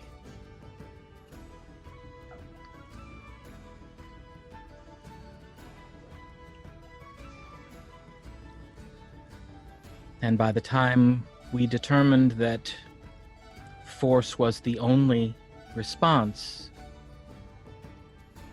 it was too late.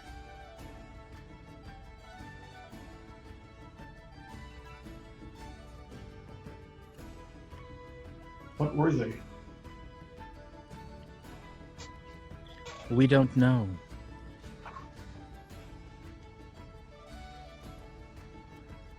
We know what they called themselves. One of the few things we were able to understand was a statement, "We are Thwilnu."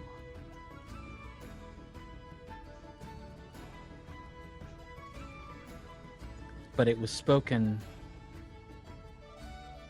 not as an individual representing a group, but as an appendage of a creature.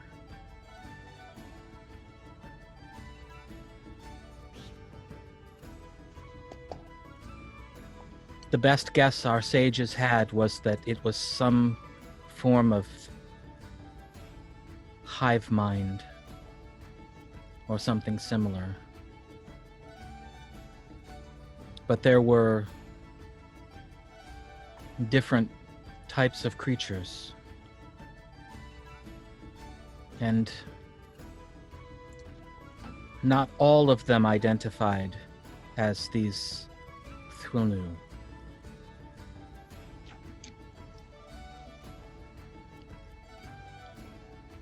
Some seemed quite intelligent, some seemed animalistic, bestial. And there were so many different types of creatures. When we would learn how to defeat one, another we had yet to encounter would appear in droves and lay waste to all within its path. And then we would learn how to cope with that creature, and another different creature would emerge. And the pattern continued until we had no choice but to run.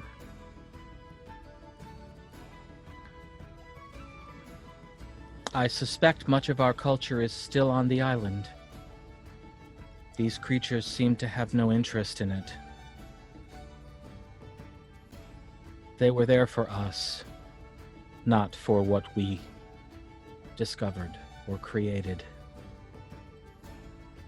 Wait, so if I go back there, there's a possibility I can learn more about who we were? I would imagine. If the creatures continued as they had when I fled, The buildings were mostly still standing. They would only attack a structure to remove the people from within, like cracking a shell to get at the meat. But they seem to have no particular interest in the shell, nor in anything else that was within. They took no treasure. They took no magic. They took no scrolls or tomes. They took nothing that was not living.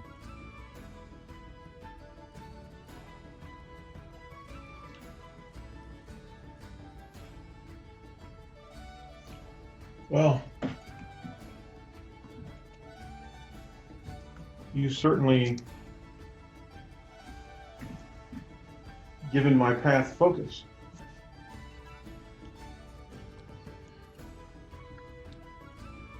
I would be in no rush, young elf.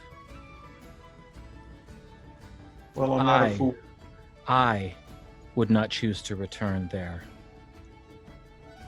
And I am one of the few I am aware of in this land who has attained my level of power. Well, I'm not a fool. I will not go there before I feel I'm ready to. And I understand the scope of what it was able to do. Or at least I think I do.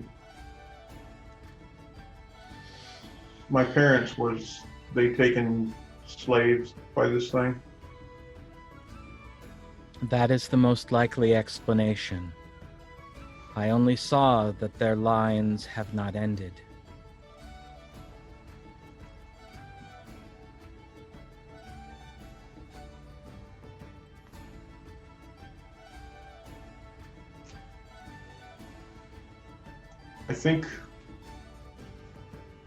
I think I have what I need. Is there anything I can do for you?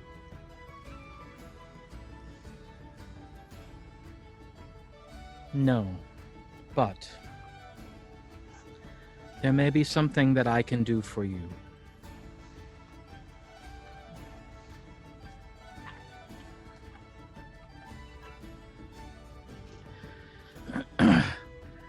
I have gathered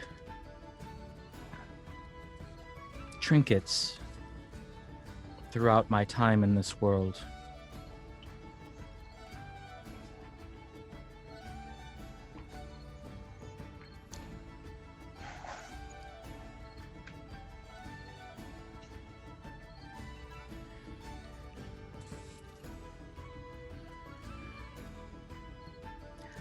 I would see you walk it longer.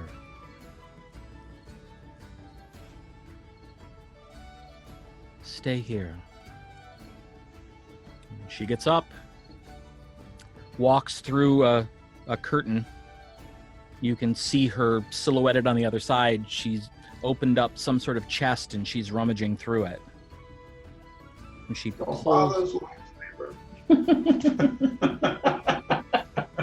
Do some sneak attack with that.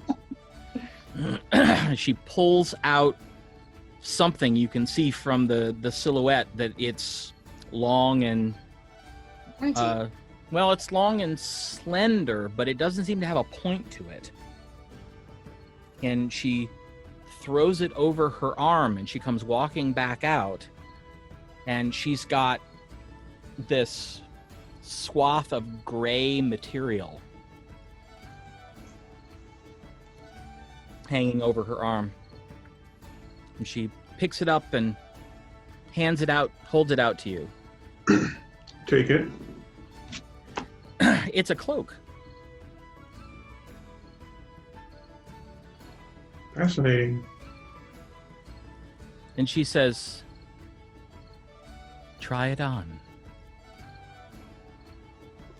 He stands up, throws it on. And she says, look down at the cloak. He does.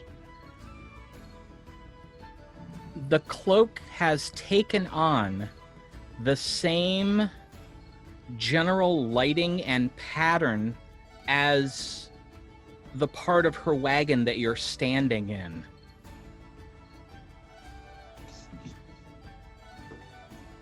I know what it is. She says, "This was a cloak created by our people for our people.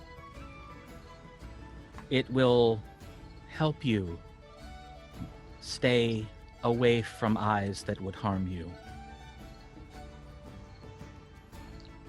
Well, that's convenient because that's kind of what I do. I know. Well, thank you. I don't know what to say or how to repay you for it. Walk the world longer. I'm not certain of much with regard to your future, but I know that you have one, and that it may be important.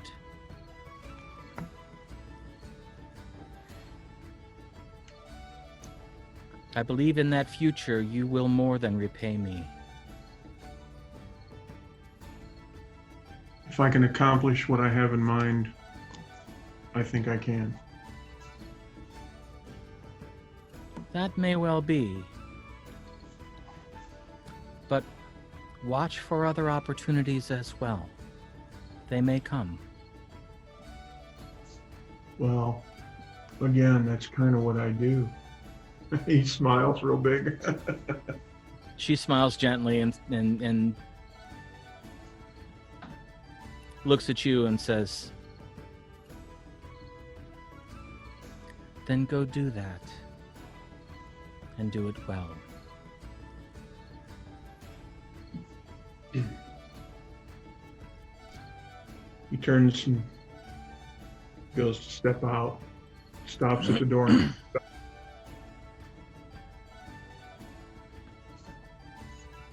I hope we'll see each other again. We will. Because you will find me again. That much I have seen.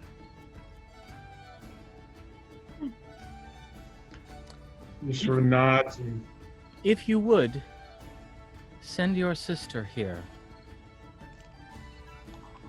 all right, I'll see if she's done eating. And he kind of gives her a wink and walks out. That's hilarious. Now, meanwhile, out at the fire, the musicians are impressive, and the dancing is equally impressive. And at one point, as they're just changing from one song to the next, Arimynn walks over to you, Tasha, and holds his hand out and says, "Would you like to try?" Yes. Come Don't mind with if I me." do. All right, so they start up another reel. Mhm. You don't know that one exactly, but you've seen that the dancing that they're doing incorporates some elements that you're familiar with. They're just put together in different ways. Sure. But you've been watching long enough that you think you could probably figure it out. So, make a performance check.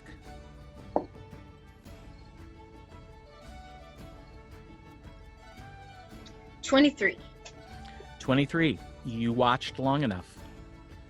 You sail out into the dancing area, and Zorith and Aribell, you see this, that Arimynn comes over and asks Tasha to dance, and she gets up, and they go out, and two things immediately strike you. One, she's really good.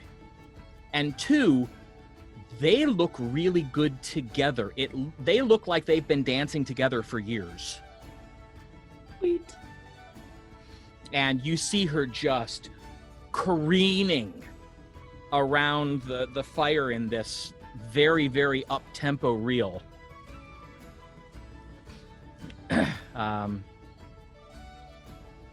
Yes, something a little bit more like this.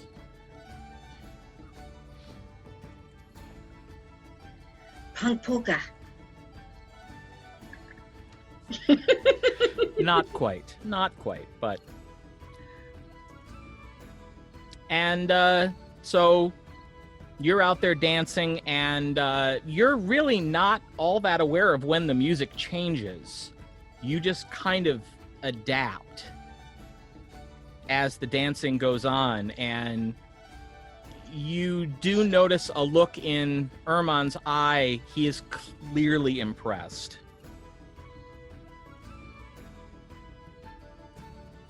I just smile and keep going because it's fun. About this point, you see Arimynn walking back around the fire.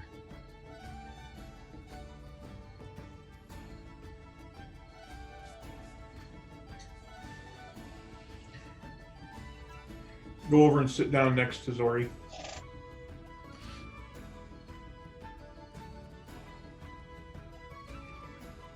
She wants to talk to you. You're muted. Me? What did I do? I don't know. She's pretty upset. Insight check. Do we need sibling shenanigans? Mm-hmm.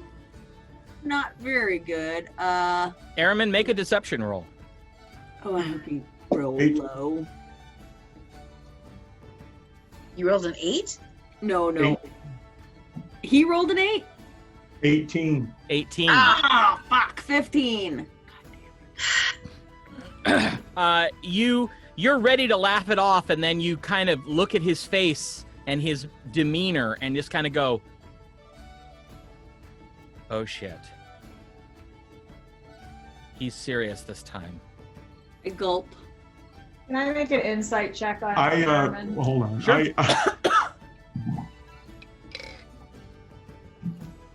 11. I think he's really serious. Yep. I just lean over and kiss her on top of the head and say, just kidding. She's got some information for you. I kick him in the shin. And then which tent? And I have him point to the right tent I show her the structure where she was in. or structure. Okay. Yep. You really shouldn't do that. I know. I head over that way. And I But he try to does like it anyway. I try to like smooth my coat and my cloak out, and I try to make myself look presentable, more so. He's blind. Don't worry about it. What? He's blind. Don't worry about it. Doesn't matter how you look. I was already walking away. He's smirking anyway. Horrible. So I knock. And she says, come in, child.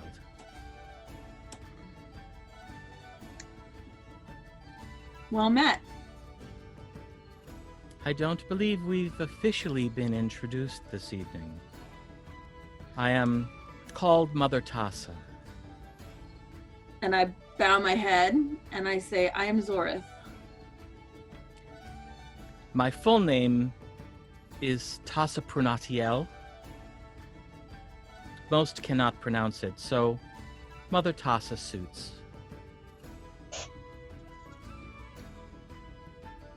Prunatiel. Tassa Prunatiel, all one word. Oh, all one word. Yup. Ooh. Name. That's cool. Am I able to say it back to her? Make an intelligence check. Just a straight 20 roll plus your intelligence bonus. Well, plus intelligence? Yes. 18. 18, oh yeah. And she kind of tilts her head a little bit and smiles and says,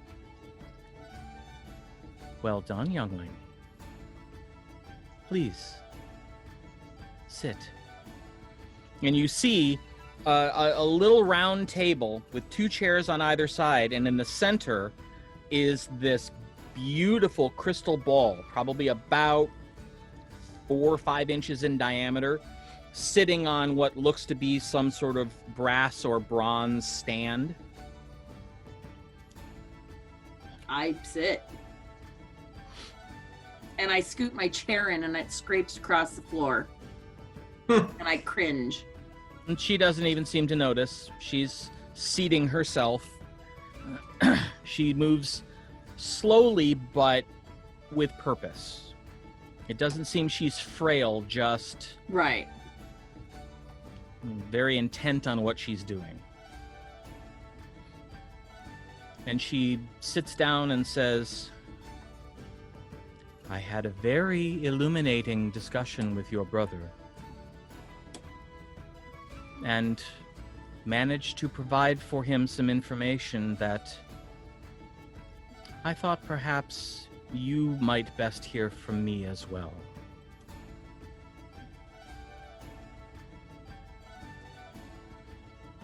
I read his fortune in the crystal.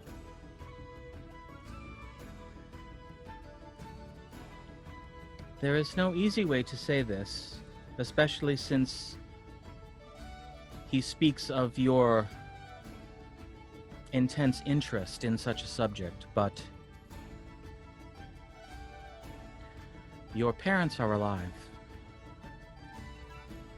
I really start to tear up. They are not in a good place, but they breathe yet.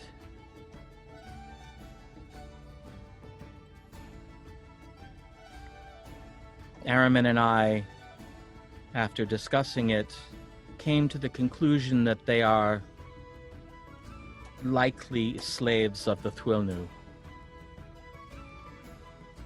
And the tears start to just roll. The Thwilnu are the creatures who destroyed Thath Toksun, who hold it still.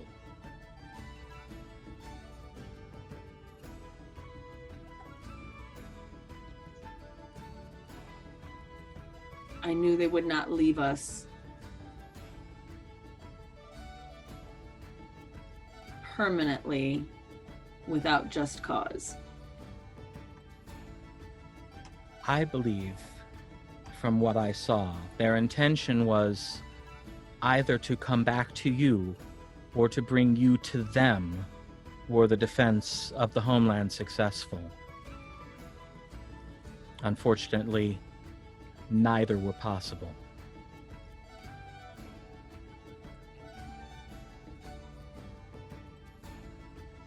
Arimynn does not wish a reunion. And I sensed anger as the reason. He has not forgiven them, although they chose to return to fight for our home. They chose to sacrifice themselves for our way of life, for all that we were. But we were young. And after the orcs destroyed the village, the two of us set out on a difficult life, and he has had the responsibility of father and mother, trying to keep me, but us safe.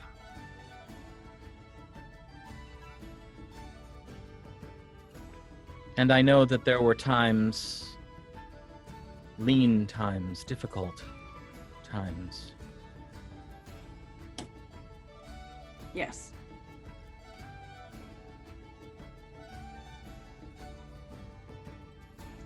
And while I am a now sorcerer, magic user that has graduated from school,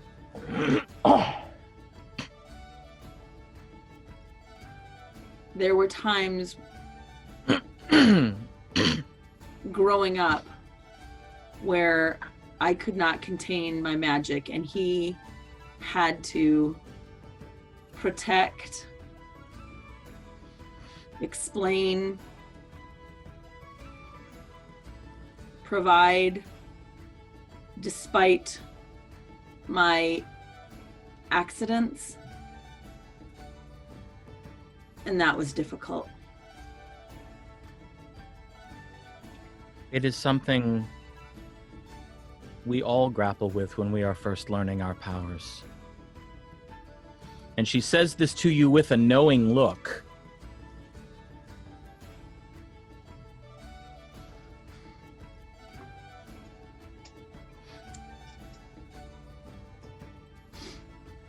I'm trying. I try to keep it together. Of course. We all do. But the way that we approach magic yields us great power. But with great power, there comes risk. Not all have the heart and the courage to follow this path, knowing the risk. Or is it foolishness and folly? At that, you see her actually chuckle. And she says, "Oh, my dear Zorith, if it is folly, then it is folly that I have followed for hundreds of years."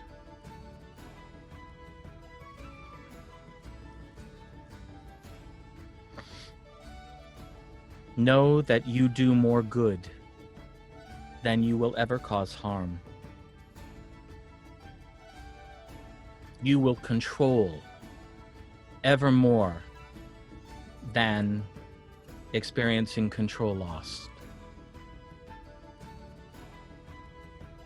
And those who travel with you, if they truly care about you, they will understand this. They will accept the risk as you do. And they will meet whatever challenge arises with you. Your brother will, of that I am certain. I have not spoken to your other two companions, so I do not know. But they choose to travel with you. But they have not yet seen any missteps. How long have you been traveling with them? I would know. Zorith would know. I don't know. Yeah, month? it's been a couple months. A couple months. It's about a month with Tasha and a couple months with Aribell. Mere months. And you have had no loss of control in that time. And she fights back tears and says, "Not yet." Well, I would say you're doing very, very well. It is unusual for me to go that long.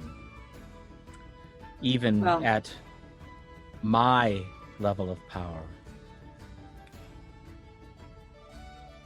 I try to use those spells which do not require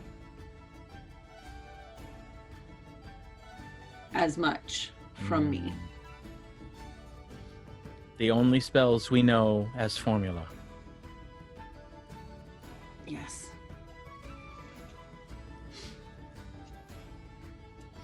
Well, I understand, but do not shy from using your full capabilities if the situation calls. Do not be afraid of what you can do. All that will do is cause you to second guess yourself. And that may, in a a bad situation cause more harm than any harm you could cause with a loss. I just nod. But you didn't come to listen to an old sorcerer babble. I have asked you here to answer questions, if you have them. I just chuckle and I say, well, 2 questions you've answered. Well, let us see. Place your fingertips on the globe. And I do. And she reaches out and puts her fingertips on the opposite side of the globe and closes her eyes. She sits like this for a good 60 seconds and then opens them again, and they've gone pure silver. Like silver fills the sockets. And she says,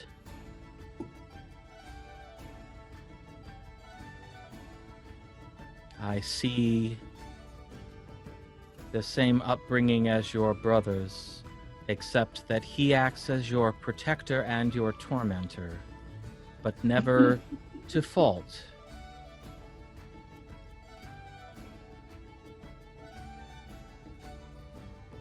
You are frightened of what you can do. You have not yet fully embraced the possibilities.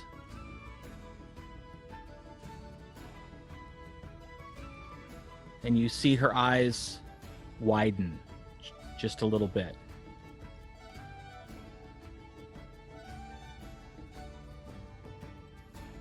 You must master your powers. Else, what you are fated to accomplish will not come to pass.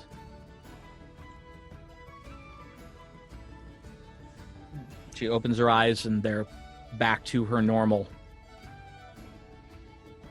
And she says, well, you have an interesting fate in store.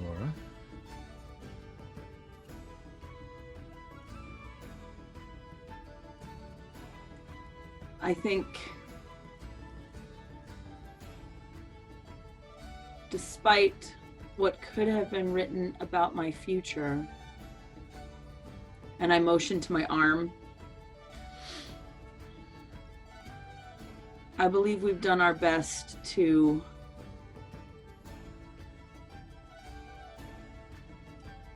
make our way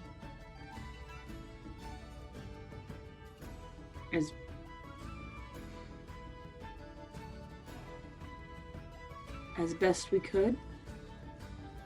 You have survived against rather unfriendly odds. You have survived. In fact, it would appear that you are on the cusp of flourishing.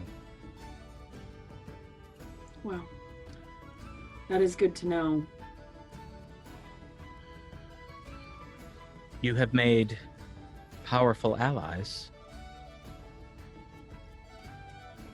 I know not who they are, but I have sensed them. They trust in you. They believe in your abilities. So trust in them that they are not wrong.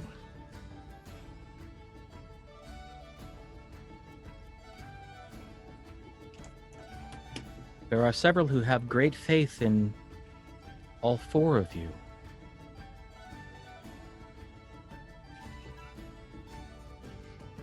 One whose essence is dark, yet not malevolent. Especially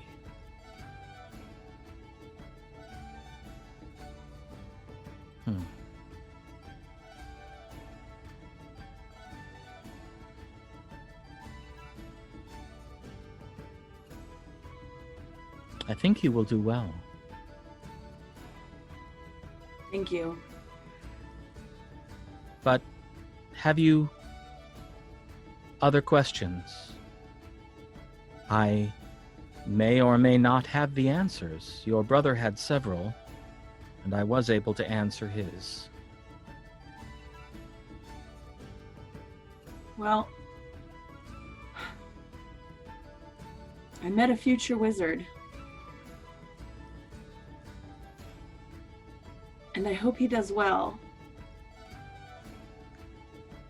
And I hope he doesn't have difficulties. That school can be harsh.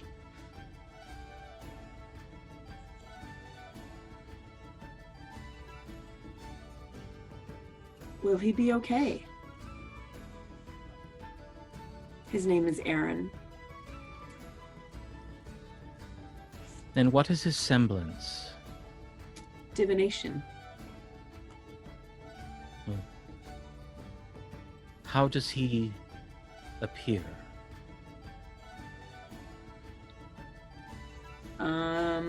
Like, is she asking for like a description of him? Do you ask that? Yes, or I give a description of him.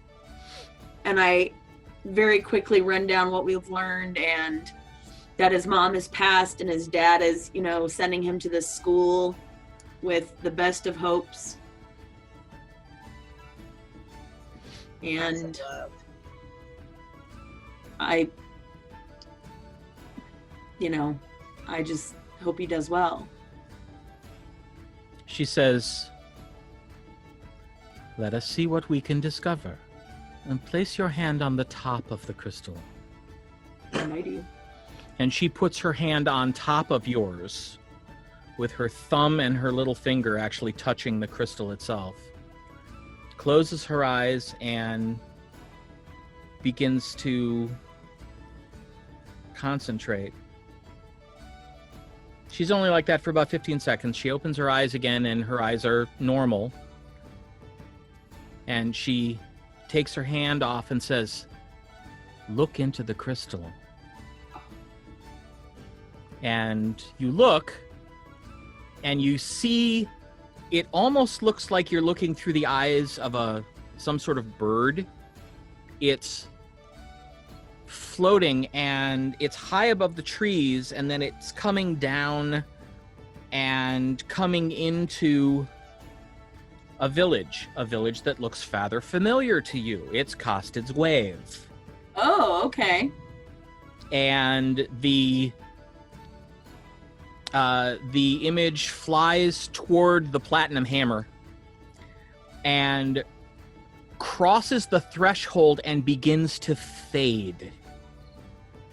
And she kind of frowns and reaches out to touch the crystal, and it flares and the image re-clears. And you see Ormond and Aaron sitting at a table having dinner. Is he grown? No, it looks like this is now. Oh, so they ended up going to Costed's Way. They stopped there. Oh. And they'll continue on probably up the back way to the tower from there. And she says, "He is safe for the moment. I cannot see his future. I would need him to be here. But Right. Well, at least they're happy.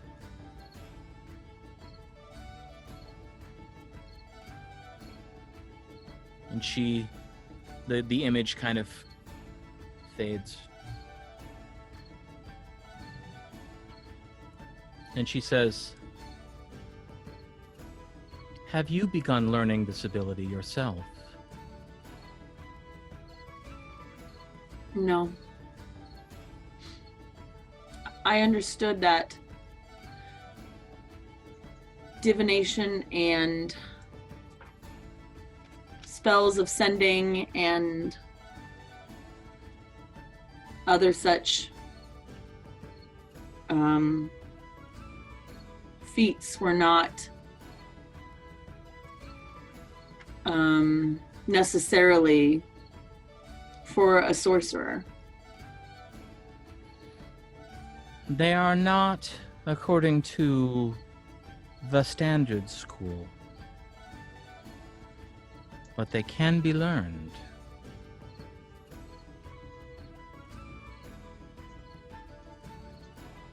You simply have to find someone who understands how to create that effect through our particular style of casting.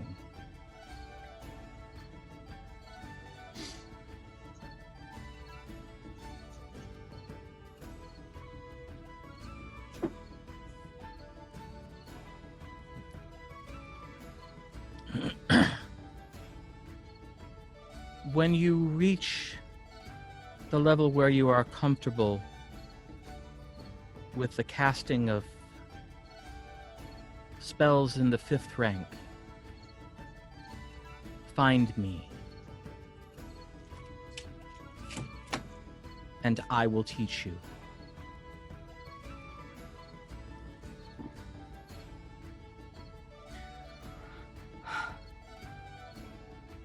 You travel worldwide? Or around this continent. We tend not to travel to Erma. Our lifestyle is misunderstood there. We I also tend to skirt Thunder's Edge. They are very suspicious people, understandably, but their distrust is painful. And we stay not long at Remini Keep. They are too severe for our lifestyle. But we do stop briefly to trade wares and stories. if I may, when I am ready, I may seek someone out to send you that message that I am ready and ask your location, if I may. I would be pleased.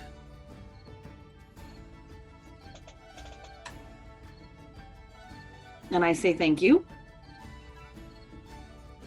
Have you other questions, child? I know that you must travel on in the morning, as must we. No. No. Knowing too much can be dangerous.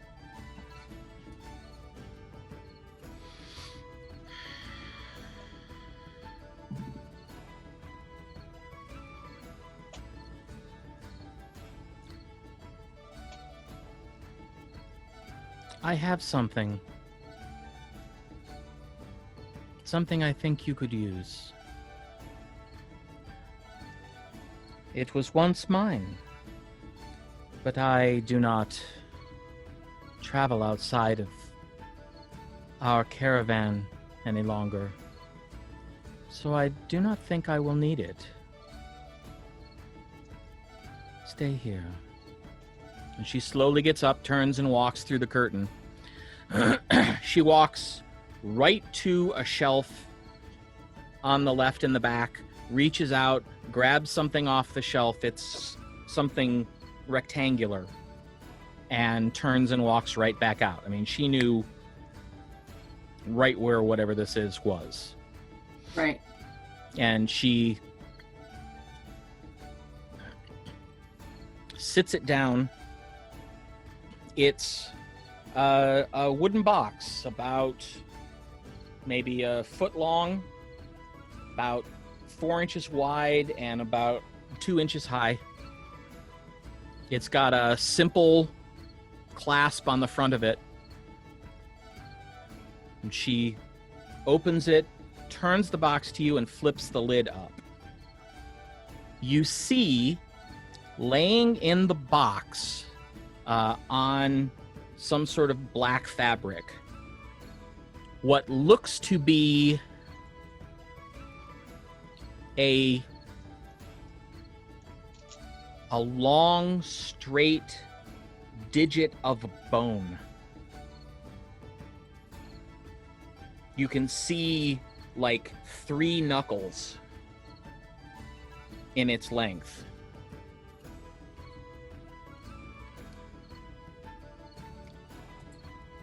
And she says, I had this fashioned from the remains of an opponent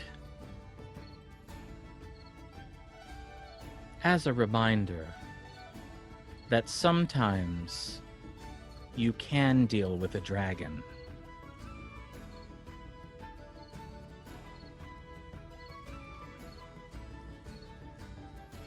Wow. It is amazing. It is remarkable. It is something that will be of use to you in helping you maintain that control. Hold this in your hand, and spells you cast that require you to strike an opponent with your magic will be made easier.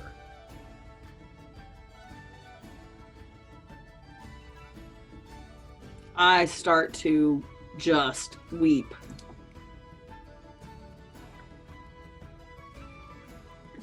She reaches over and just puts a hand on one of your hands and says, you have not experienced much in the way of kindness, and that is a sadness I will carry with me to the end of my days. We of the people cherish our children and nurture them to the point of often threatening to spoil them. That you did not experience this is an injustice. But know that there are people out there who would still treat you with that same affection.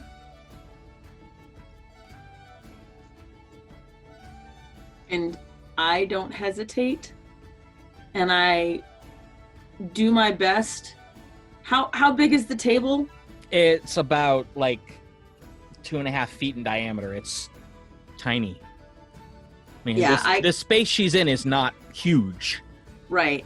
I stand up and I give her a hug. Like, I just like don't even think about invading her space or anything. I just totally like hug her. And she immediately, her left arm goes on your back and her right arm starts stroking the hair on the back of your head. Just, it's instinct for her too. And I just, through my tears, I say thank you. Like, a bunch of times.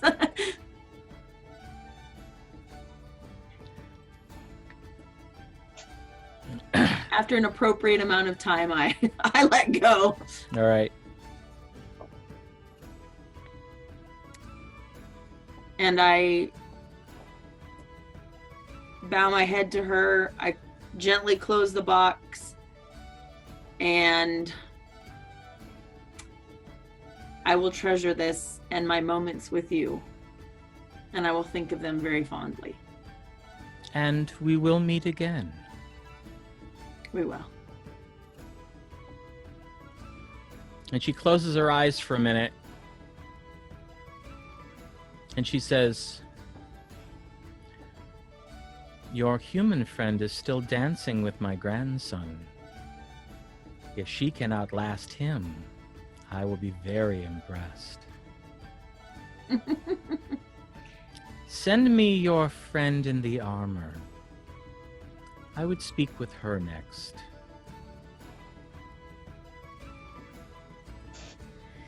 Thank you, Mother Tassa. And I say her last name. Prunatiel. Tassa Prunatiel. Prunatiel. And it's not a last name, it's all one word. Yep. Tassa Prunatiel. Prunatiel. And I just awkwardly like do the little like bend and leave, like, you know, the nod and leave. Right. Oh yeah. All right. Too much emotions, too much, I don't know. And I leave awkwardly. What you have, I know Arimynn figured out what he's got. What you have is called a Wand of the War Mage +2. Whoa. I don't know what it is, but I'm excited. Plus twice. I'm doubly excited. If you're holding it, any spell that you have to make an attack roll with, you get a +2 to that attack roll. Ooh, wow. Nice. That is amazing. Just so we're clear, it was a cloak of elven kind, correct? Correct. Yes. It was a chaos cloak. Duh. Advantages on stealth. Right? Or hide. Stealth to hide. Stealth. I think. I don't know, whatever it is, stealth.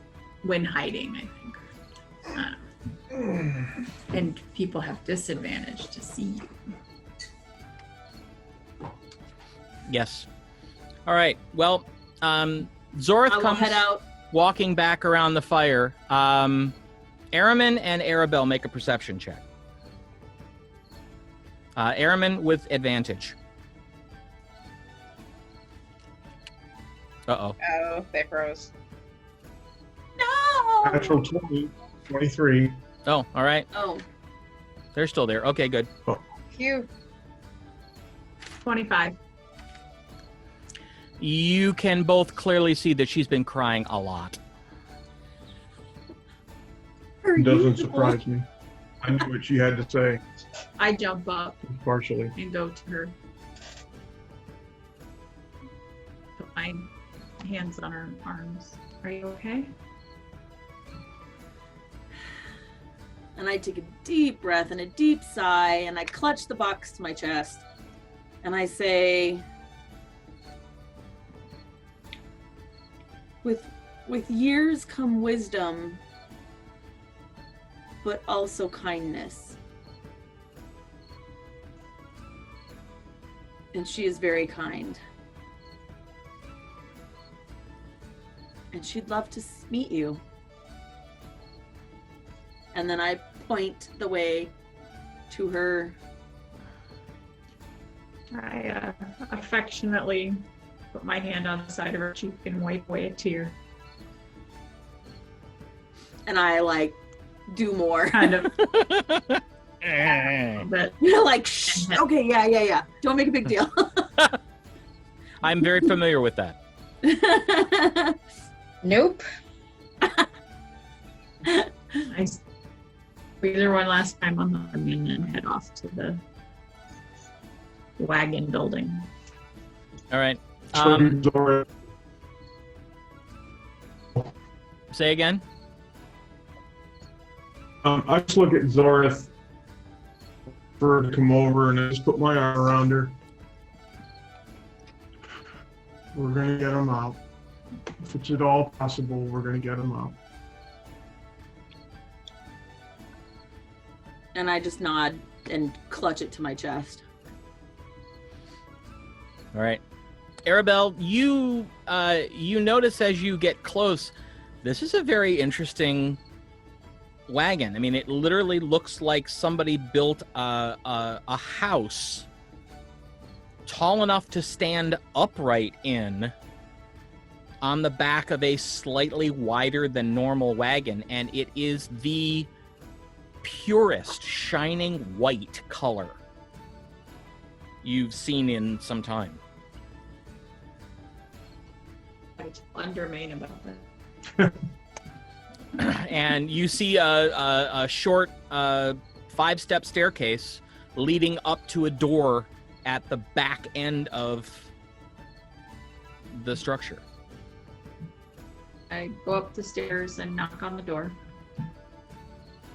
And you hear a voice say, "Enter." I do.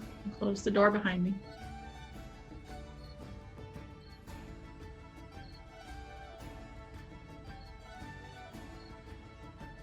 You wish to see me?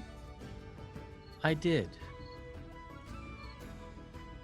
We have not yet been formally introduced. I am called Mother Tassa. I'm Aribell. Surname? Iselin, formerly Thieves. Ah. Please, sit. Have you eaten? Yes, it's wonderful. Thank you. No. You are very welcome. We have more than enough.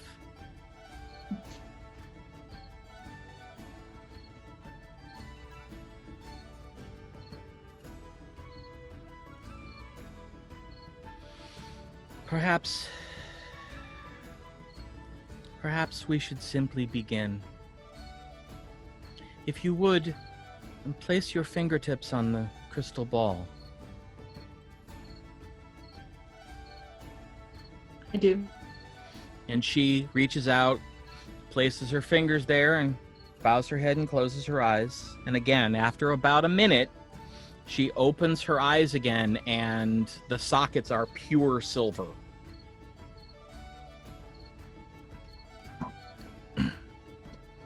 And she says, "You have known love,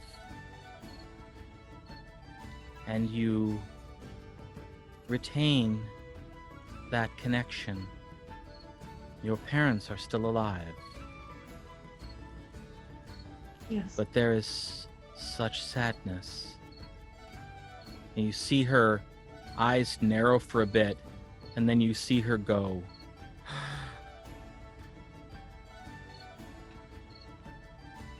And she actually blinks. And she says,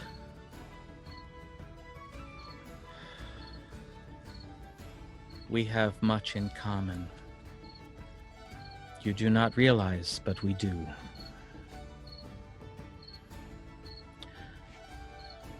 Then I mourn with you, for I know how hard it is.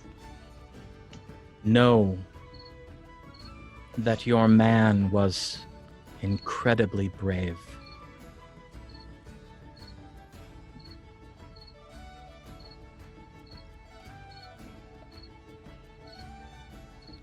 And his loss is significant. I had to Yes, I see that. meet those he saved and to know what his sacrifice enabled.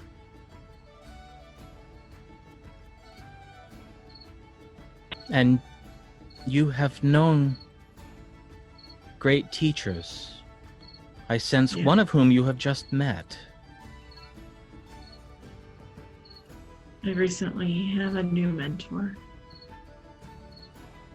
Ah, yes. She is known to me.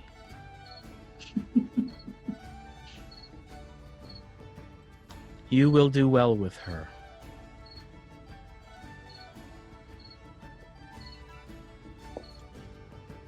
Now this is strange.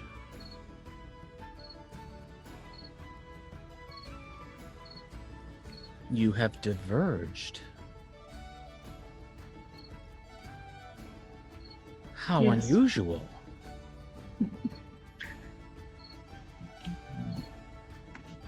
You are not yet where the fates would have you. You have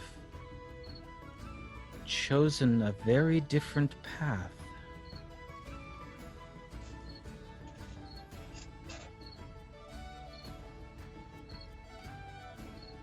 Well, Life puts us where we need to be. yes, but fate usually does the choosing. For your companions, the brother and sister, they follow theirs. You have turned aside from yours. And as such, I cannot see the path before you. I can see the path of what was, but not the path of what is. Truly remarkable. And she kind of blinks and shakes her head and looks back up, and her eyes have resumed their normal silver cat-like hue. And she says,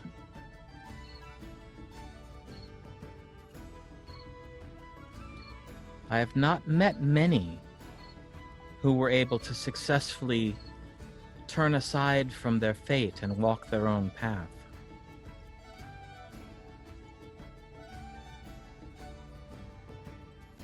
Just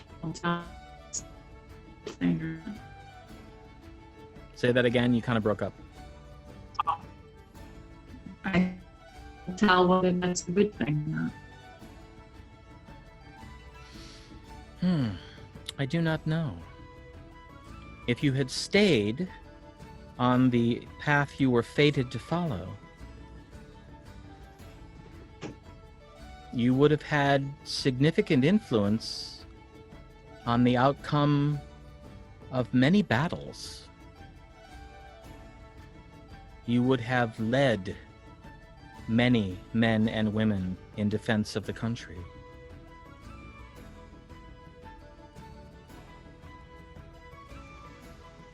But it seems, in choosing to ally yourself with the siblings, you have veered.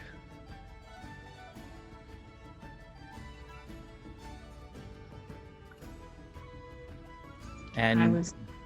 Sorry, go ahead. you are now one of the undestined, which means you are a bit of a cosmic wild card. One that even the gods do not know their future. Well, Torora put me in a place to meet them, so I can only assume she wanted me to chart my own path with them. Please understand, when I say this, I mean no disrespect. I believe you put too much faith in your goddess guiding your path. And see why Arimynn likes you so much. Oh. This was your choice, child, not hers. He put two choices before me and let me pick. This is where my heart took me.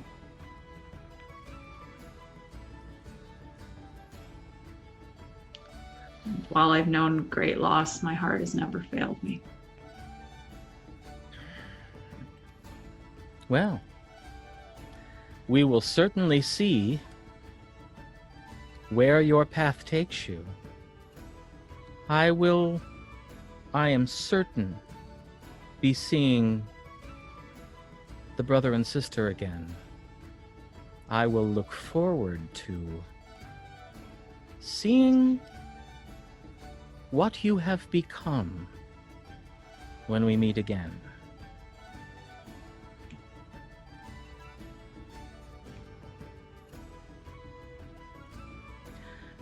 Usually I offer to answer questions, But I fear there are few I could answer for you. I am willing to try. You travel extensively, is that correct? We travel most of this country that is now known. We're looking for signs or evidence of where the Jagravonans have placed footholds in our world. Do you know anything of that? Oh. I will tell you this. They are like cockroaches. Where you see one, there are several. And they get in everything, and their touch spoils everything.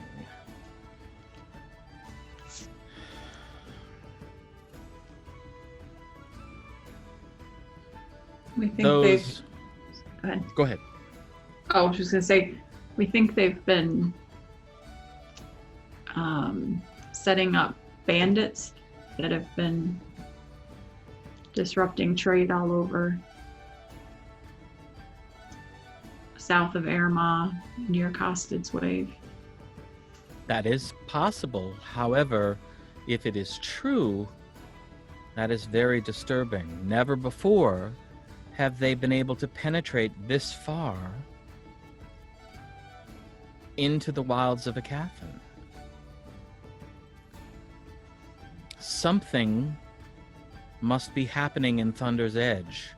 They are usually much more proficient at finding and stopping these agents. That is their purpose. They are the shield that guards the world from the threats of the desert. That's where we're headed. Good. It would appear that they do in fact need your help. If what you suspect is true, they need it desperately. There's some thought that they might be partnering with the orcs and dragon.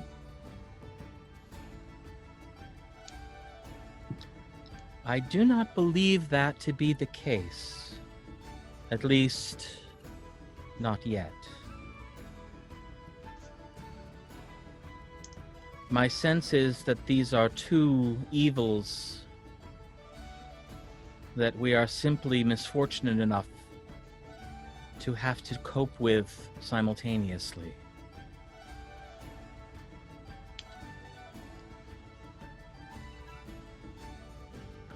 If I could bother you with one other question. Of course. Early in our travels, we encountered creatures we had never seen before. They were white.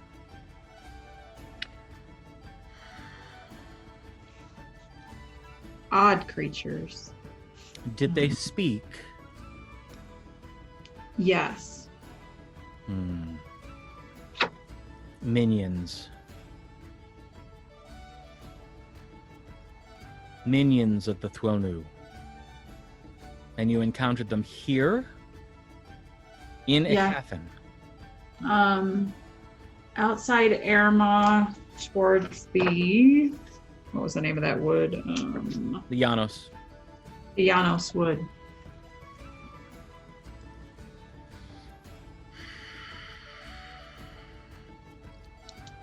Those are what attacked. This is dire tidings. They're the creatures that attacked. I can't say that word. Right, we know that. Thoth Taksun? Taksun, right? They were Are you talking about the oily winged birds? Mm-hmm. Yeah. What you describe are the servants of the Thwilnu. And yes, they were part of the destruction of my home.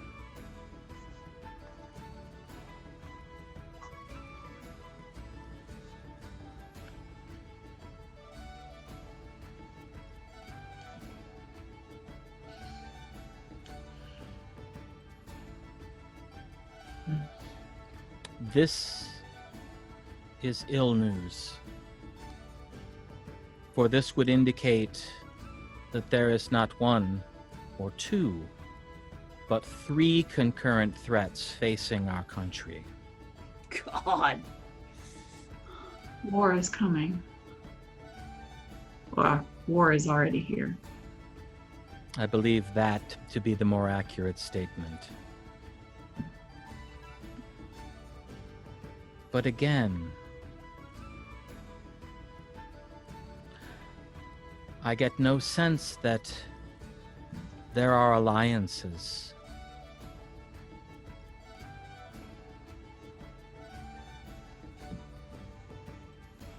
But surely this cannot simply be coincidence. Is there anyone else or another power that could be manipulating all of them? Not manipulating, but encouraging, pulling the strings to have all of these threats at the same time? Hundreds. But whether don't they are involved, I cannot say. But I will begin to attempt a more thorough research. Seems too big, or seems like coincidence would be unlikely.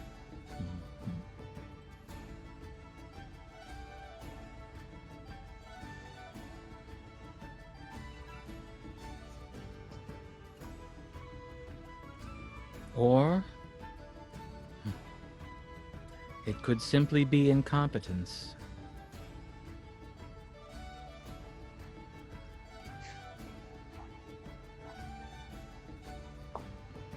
The Thwilnu are cunning creatures, but I do not know if they are wise. It could be they have simply turned their attention away, and their minions have left to follow their own ends.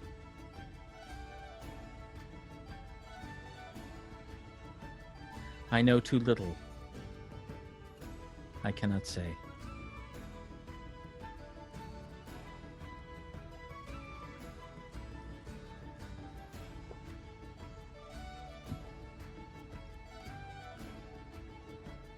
Do you know of the Band of 4?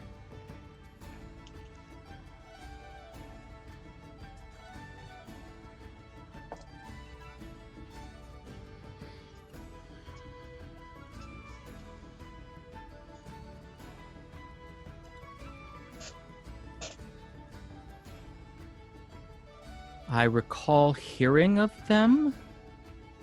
An adventuring group. From also Erma.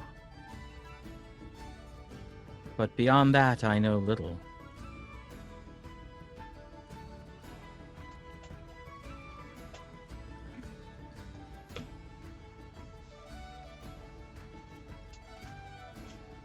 Our paths seem to have somehow followed theirs in a few directions, or where they left off. How so? Well, the place that I met Zorith and Arimynn was where I was told to find them, was their base and their table, which had been unoccupied since their demise, guarded by their cat. I know. Seems to now be ours.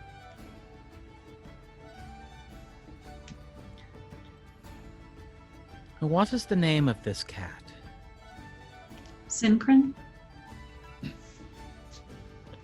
She reaches out, puts her hand on the crystal ball, closes her eyes and just sits there for a little bit. And then you see something new. You see her just go,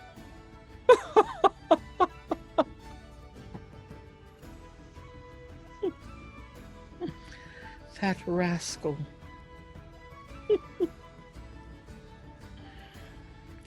Oh. Not a cat?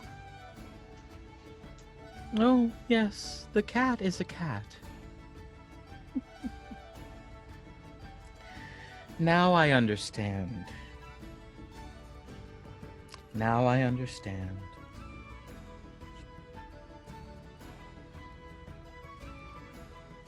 Well,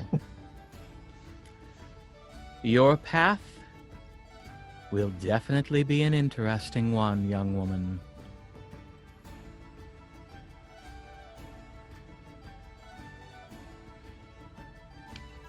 I suppose I'm going to have to figure that out for myself. You're not going to give me more. I daren't speak it. Even for one of my skills and abilities and years, I still would not cross that particular line.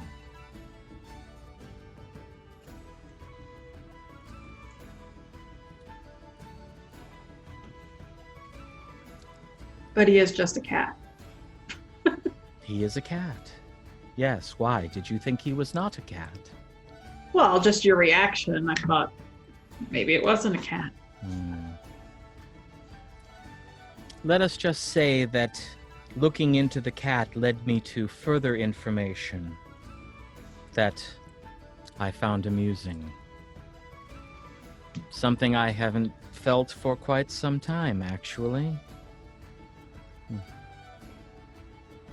I suppose I'm now in someone's debt. Again. I apologize. It's a game that has been played with many players throughout the history of the world. I am merely one of the more recent. But nothing for you to worry about. Nothing that will affect you in any way.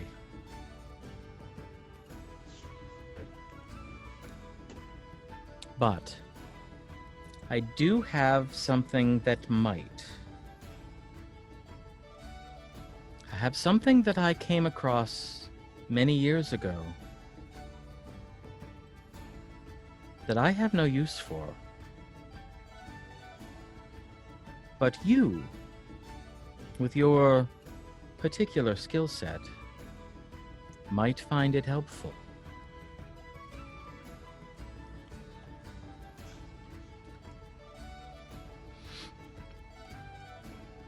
She gets up, walks in the back, and walks far enough back that you sort of almost lose her silhouette.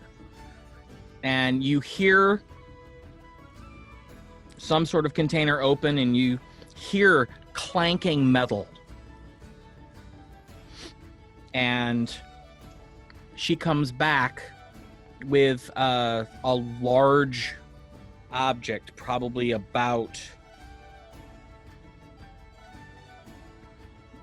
maybe 2 feet by 4 feet. Doesn't look particularly thick.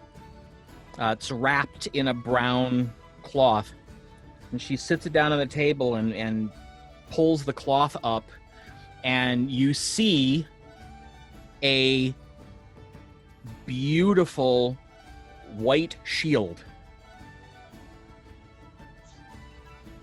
And in the center of the shield, there is an open eye.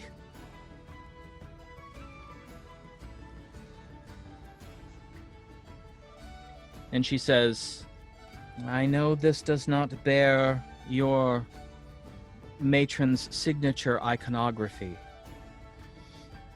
but I believe you will still find it beneficial.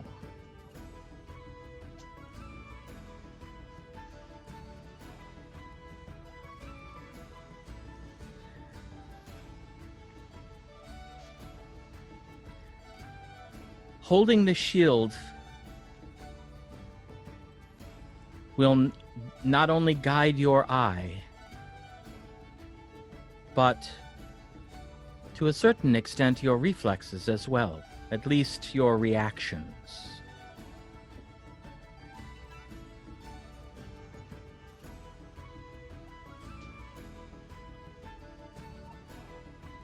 Thank you very much. I have no need for it, and someone who is undestined has need for much.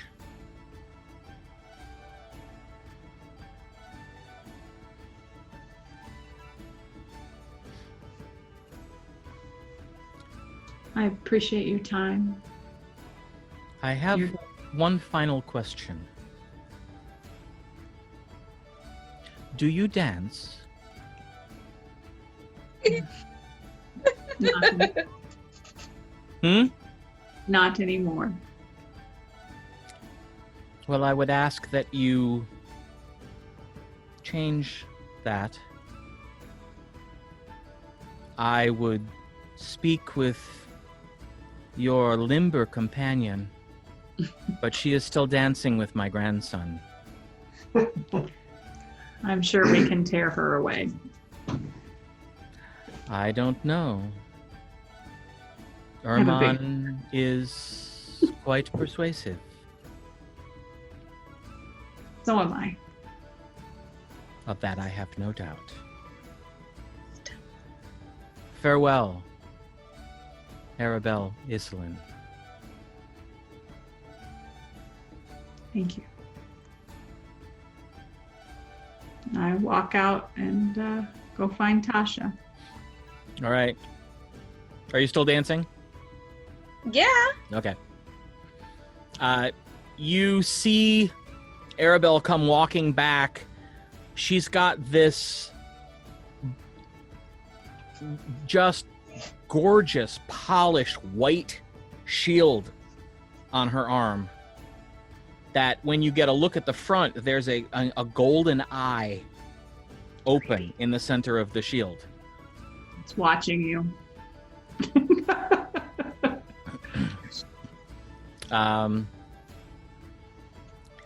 I beckon Tasha. Roll perception, Tasha, at disadvantage.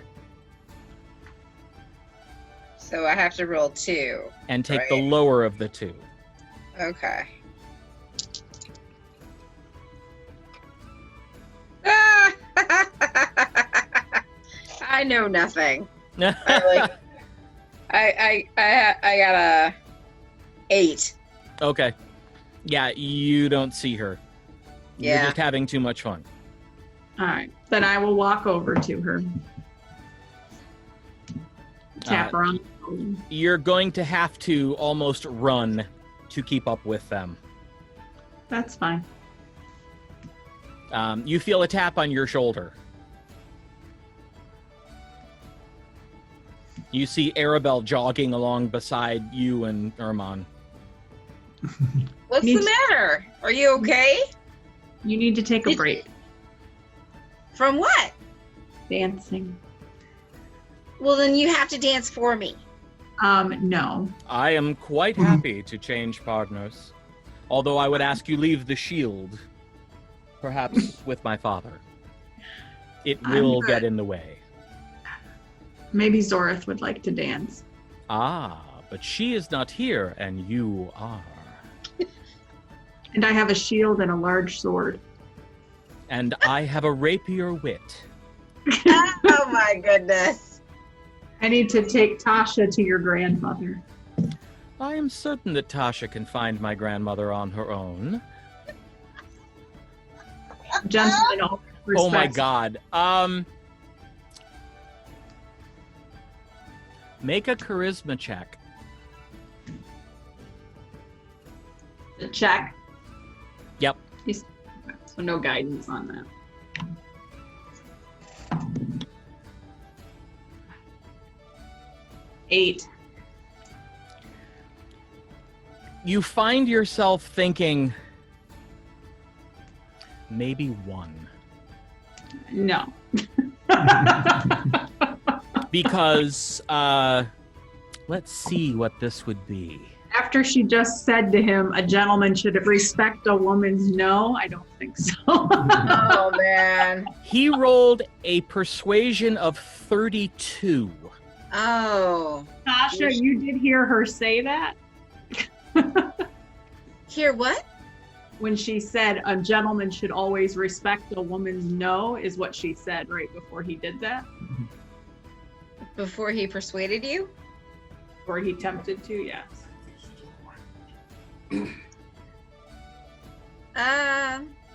Yeah, but Okay. if he, Just saying. He basically, you say that, and he gets this look of such sorrow on his face. Super He's uncomfortable with this. As a player, sad. I You said made no. him sad.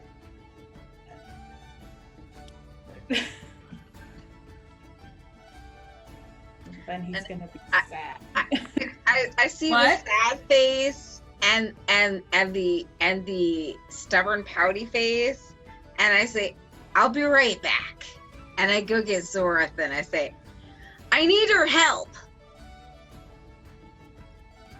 Absolutely. Great, come with me. And I bring you back to what's his name? Ermon.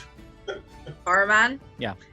And I say, "Here, dance with him for just a little bit. I have to go see the grandma." And I leave. And I And- look at Aribell and I say, "Nice shield." And I start to dance with them. And if you'll Ermon's take me. Ermon's just kind of looking. He does the he does a quick sort of intent look at your face. Who's? Yours. Oh, You don't see it. Aribell does, Mhm. and it's just a, oh, who's this? Right? And then he says, "Well, shall we?" He's into it. I walk away. Very, very uncomfortable with that.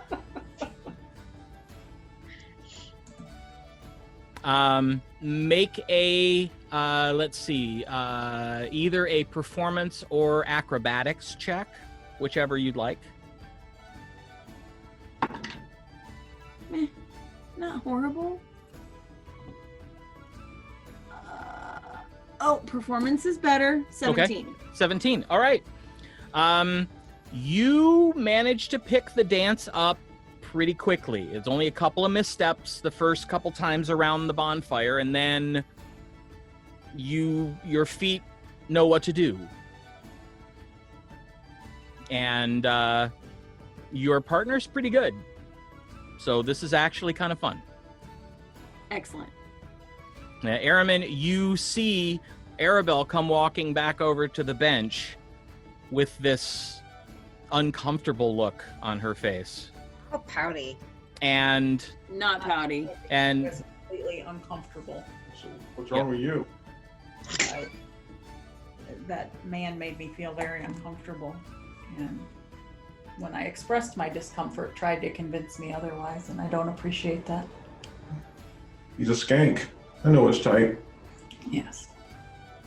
and you see that your sister is now dancing with said skank and laughing and looks like she's having a ball. Yep, that's fine.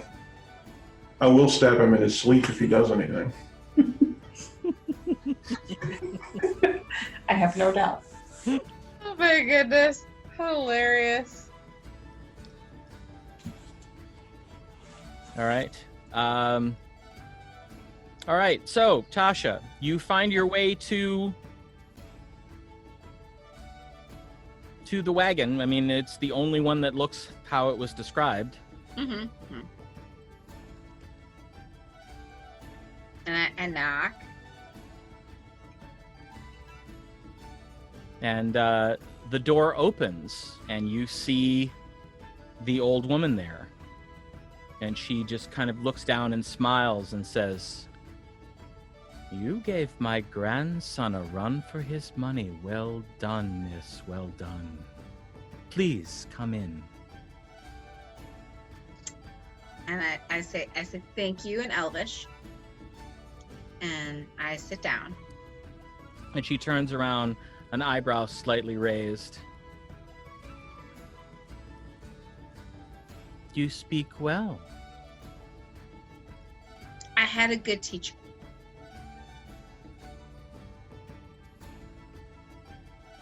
"Well, I've spoken with the rest of your companions, but I wanted to meet you.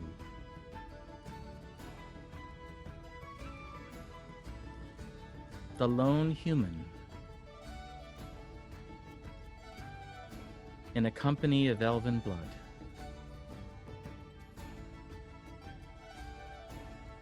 That makes you interesting." Race doesn't really matter. "Often not. You are correct. But because of who these particular individuals are, I find it interesting. But that's not really why I asked to meet with you.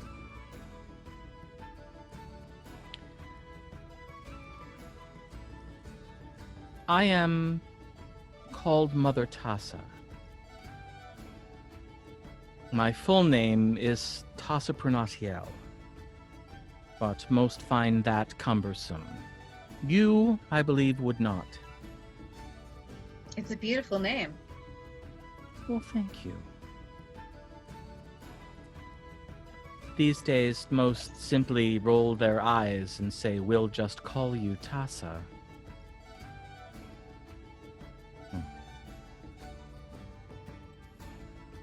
So,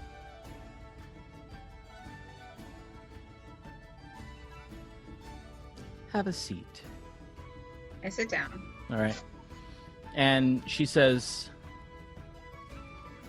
"I believe the way to begin here is as I did with your companion Aribell.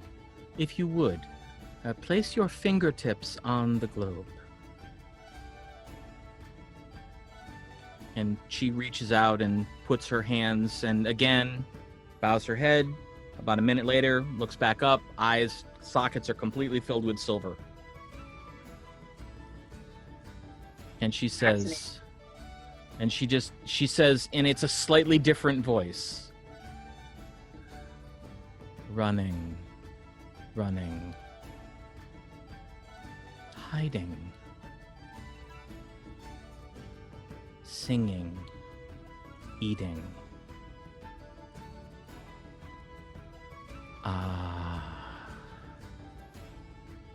Structure. Structure sought amidst the chaos. Oh, structure found. Purpose.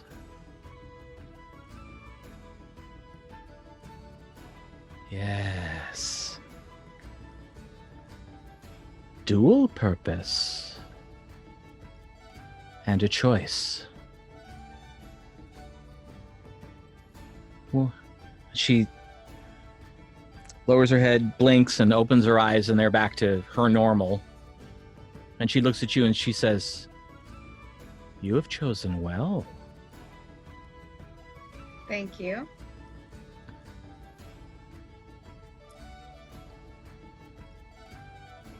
I am truly sorry that your upbringing had as much tumult as it did. Children should be cherished, not chased. They should be taught, not terrorized. It is good that you got out and that you found your captain. He is a good captain. I have learned much from him. And my childhood made me part of who I am. And it gave me a certain strength. Of course. So I do not fault it. It does not mean that it was not sad, that it was not unfair. The elves... Much in life is not fair. The elves cherish each child as a treasure beyond the telling. So, for parents to treat a child as yours did you is simply foreign and heartbreaking.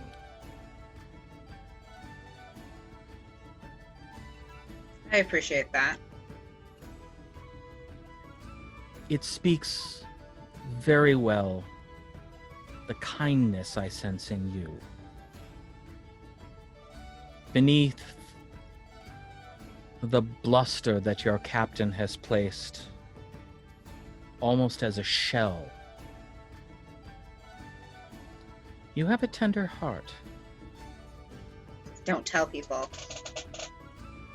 Your You'll secret ruin is safe all- with me.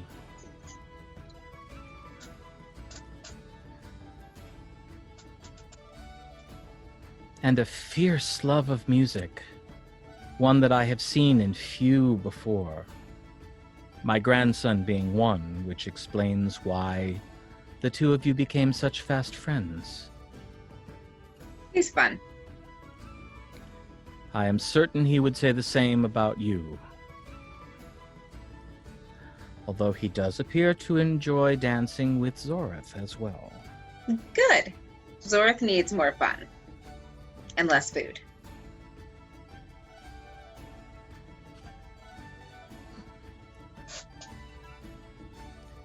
Well, I have discovered what I sought. I would offer answers if you have questions. If I am able, I will answer. How will we do in the war? Oh.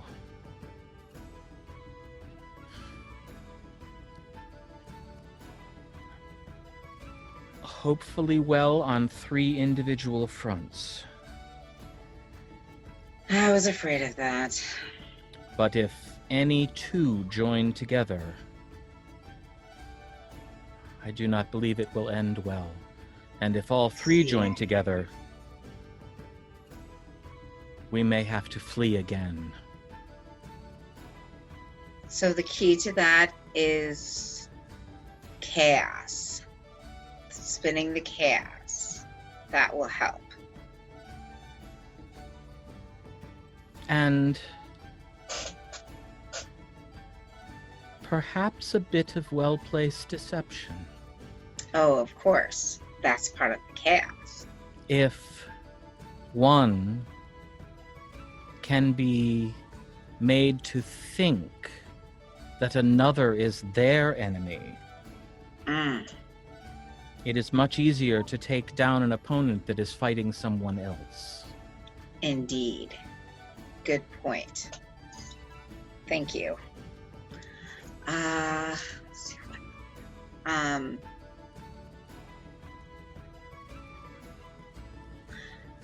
Do you know why the Jagravana are so interested in trying to make further inroads? I do not know, but I can guess. Okay. They're seeking to expand. They have been held to the desert. And a desert is not a place one usually wishes to spend a life. They hunger for green, for blue, for forests, for rivers. We possess them They do not. If they can subvert, they can claim. Not on my watch, they cannot.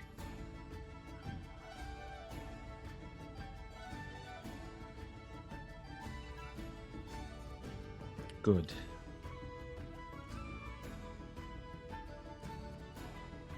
Anything else? That was the most pressing thing. I'm glad that they have not already joined up with the orcs and the dragons. That is a big enough mess in and of itself. You must be made aware. The orcs and the dragons are but one front. I understand. The Jogrivanen are the second. Uh-huh. The third are called Thwilnu. Ugh. It is they who destroyed my home. It is they who destroyed Thaf Toksun. Now you know the story. Okay. You've talked to enough people. Being in the army, you've encountered a lot of refugees. And they're more than willing to tell the story of how they got out and how they almost didn't get out. And Have what I it was like encountered- over there. Have I encountered any Thoktoxun? Any Thwilnu? No. Yeah, oh, sorry. And Any Thwilnu? no one you've talked to has.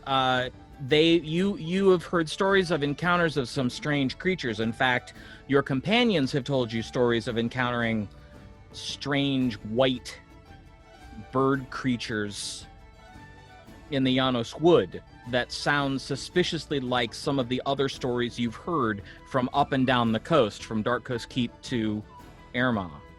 Ah, But they're all isolated. And the stories you've heard from the refugees are that they were attacked by a horde of creatures that did not speak.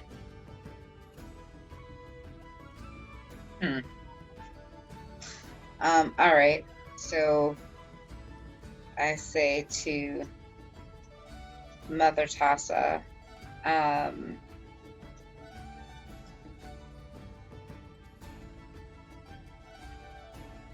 are the stories of odd creatures that I have heard but the beginnings of this?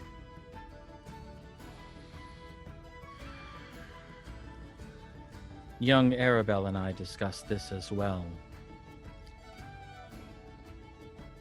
It would seem the minions are arriving on the shores and apparently striking inland. But the fact that there are no reports of their masters suggests the possibility that it is simply a lack of watchfulness on the part of the masters that have allowed their pets, for lack of a better term, to wander free. Or it could be that they have deliberately sent them and are using them as Scouts. information gathering. I know not either way, but I see the possibilities. For what I know of the Thwilnu, as I told young Aribell, they are cunning, but I do not know if they are wise. Right. It could be their attention has simply wandered away from their stock to some other purpose, and that stock has run free from boredom or malice. I do not know.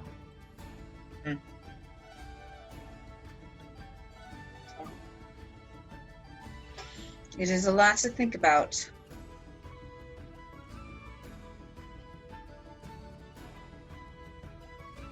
But it is useful knowledge.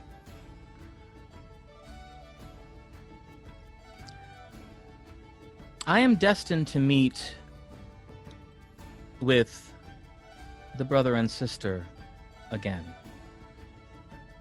If you are with them, we will meet again as well. I would welcome that.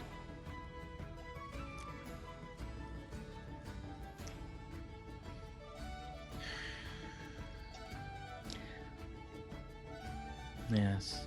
I trust my instincts. I have something I was saving to give to my grandson. But as I am able to keep watch over him, for the most part, I suspect you may find it of more use. Wait here. I should go back I through the look around curtain. the room. Beautiful tapestries on the walls. Some large, some small, some the size of paintings. She walks back out carrying something you are immediately able to identify. It's a loot case. Ooh. And she sits it down on the table and reaches over and opens two clasps and pulls the lid open. And you see a lute made of a wavy. You're not exactly sure what it is. It looks like wood, but it's the color of platinum. And you see that the strings appear to be silver, and the neck is inlaid with gold.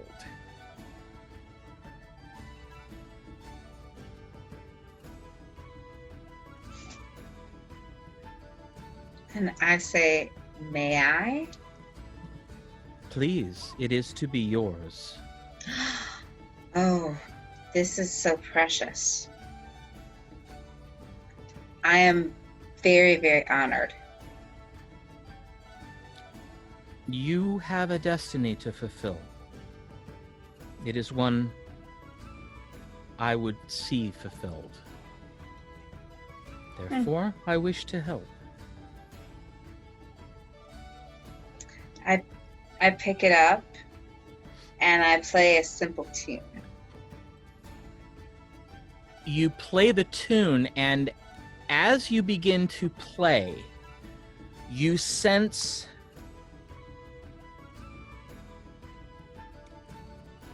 almost an unseen glow begin to form. Magic begins to coalesce around the instrument. And it doesn't seem to have any purpose, but it's there. As if perhaps there is a purpose, you just don't know how to access it yet. Wow. Ass kick ass.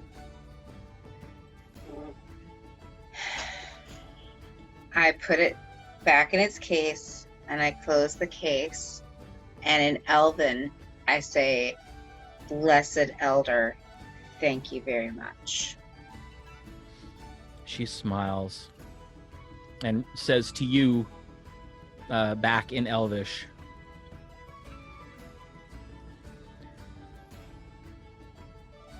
"It speaks well of you that you not only know the language but the customs as well. There are some children of Thaf Toksoon that do not know the customs. So I thank you for your courtesy and your knowledge." And I bow, and then I leave. All right.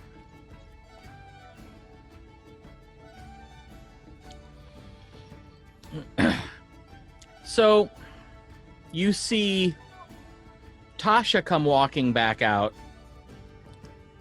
carrying a metallic loot case And she's got her normal loot slung over her shoulder.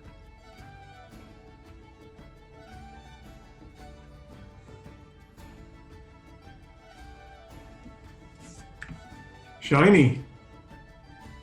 Isn't it though? Zorith, make a perception check.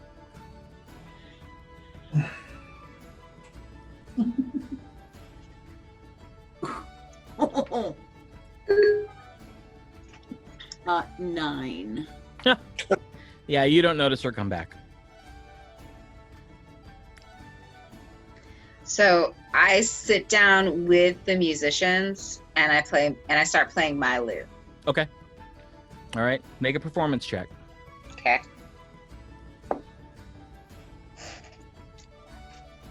20. 20. All right.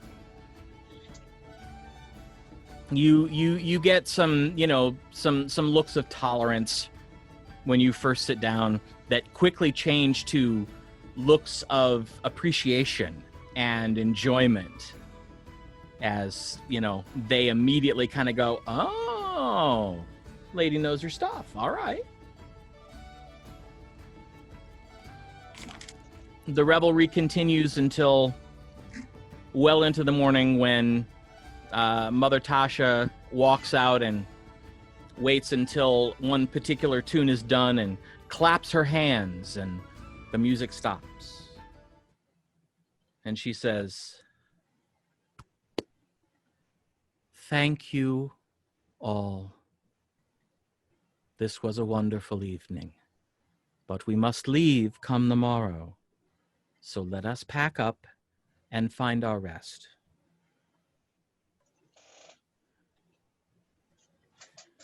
And you see everybody kind of go, "Okay."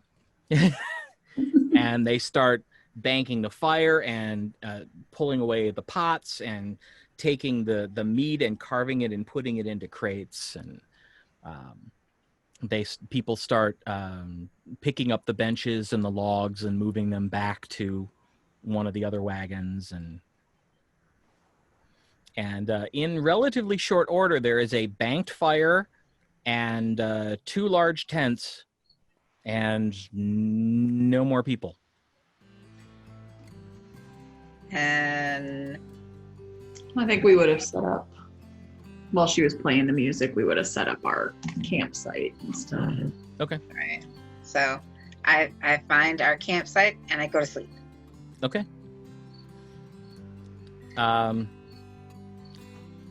night passes. With my new loot right next to me. The night passes quietly, uneventfully. You do sleep a bit past dawn. The elves are obviously the first to return to consciousness. And as you do, the sun is just beginning to rise. And you look around, and you are alone. Oh my goodness. Well, we did keep watch, right? It's like brigadiering and shit. Except you see the fire is still banked and still smoking. You see that there are a couple pots sitting on the edge. Those breakfast. Those nice people. And you do see the stake holes where the tents were, and you do see hoof prints and wagon marks. Okay.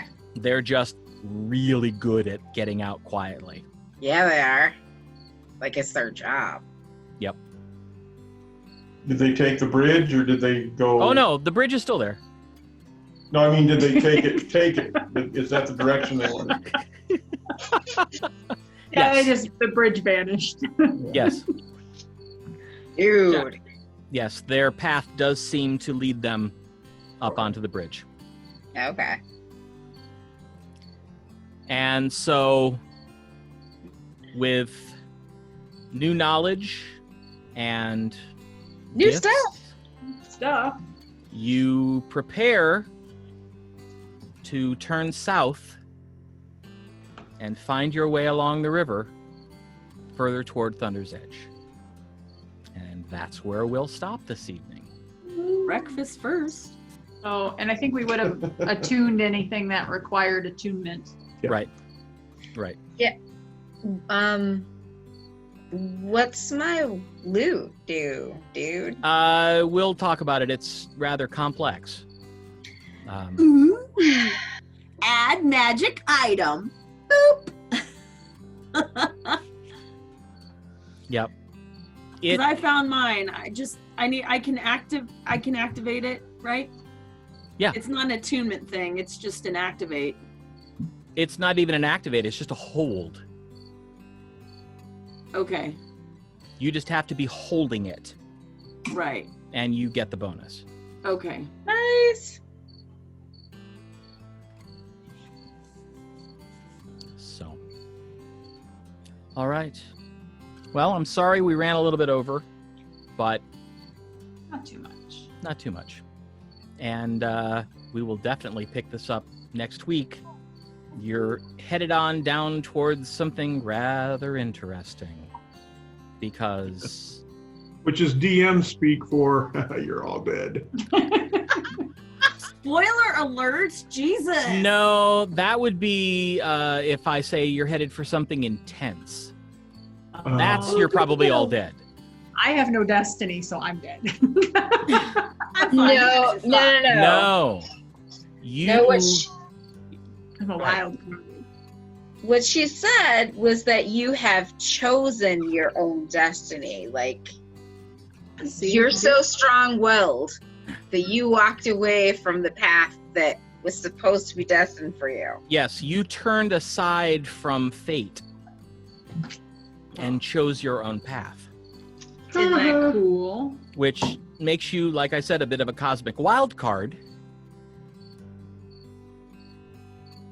It meant that her fortune-telling abilities really weren't any use to you, because she could see the path you were fated to be on.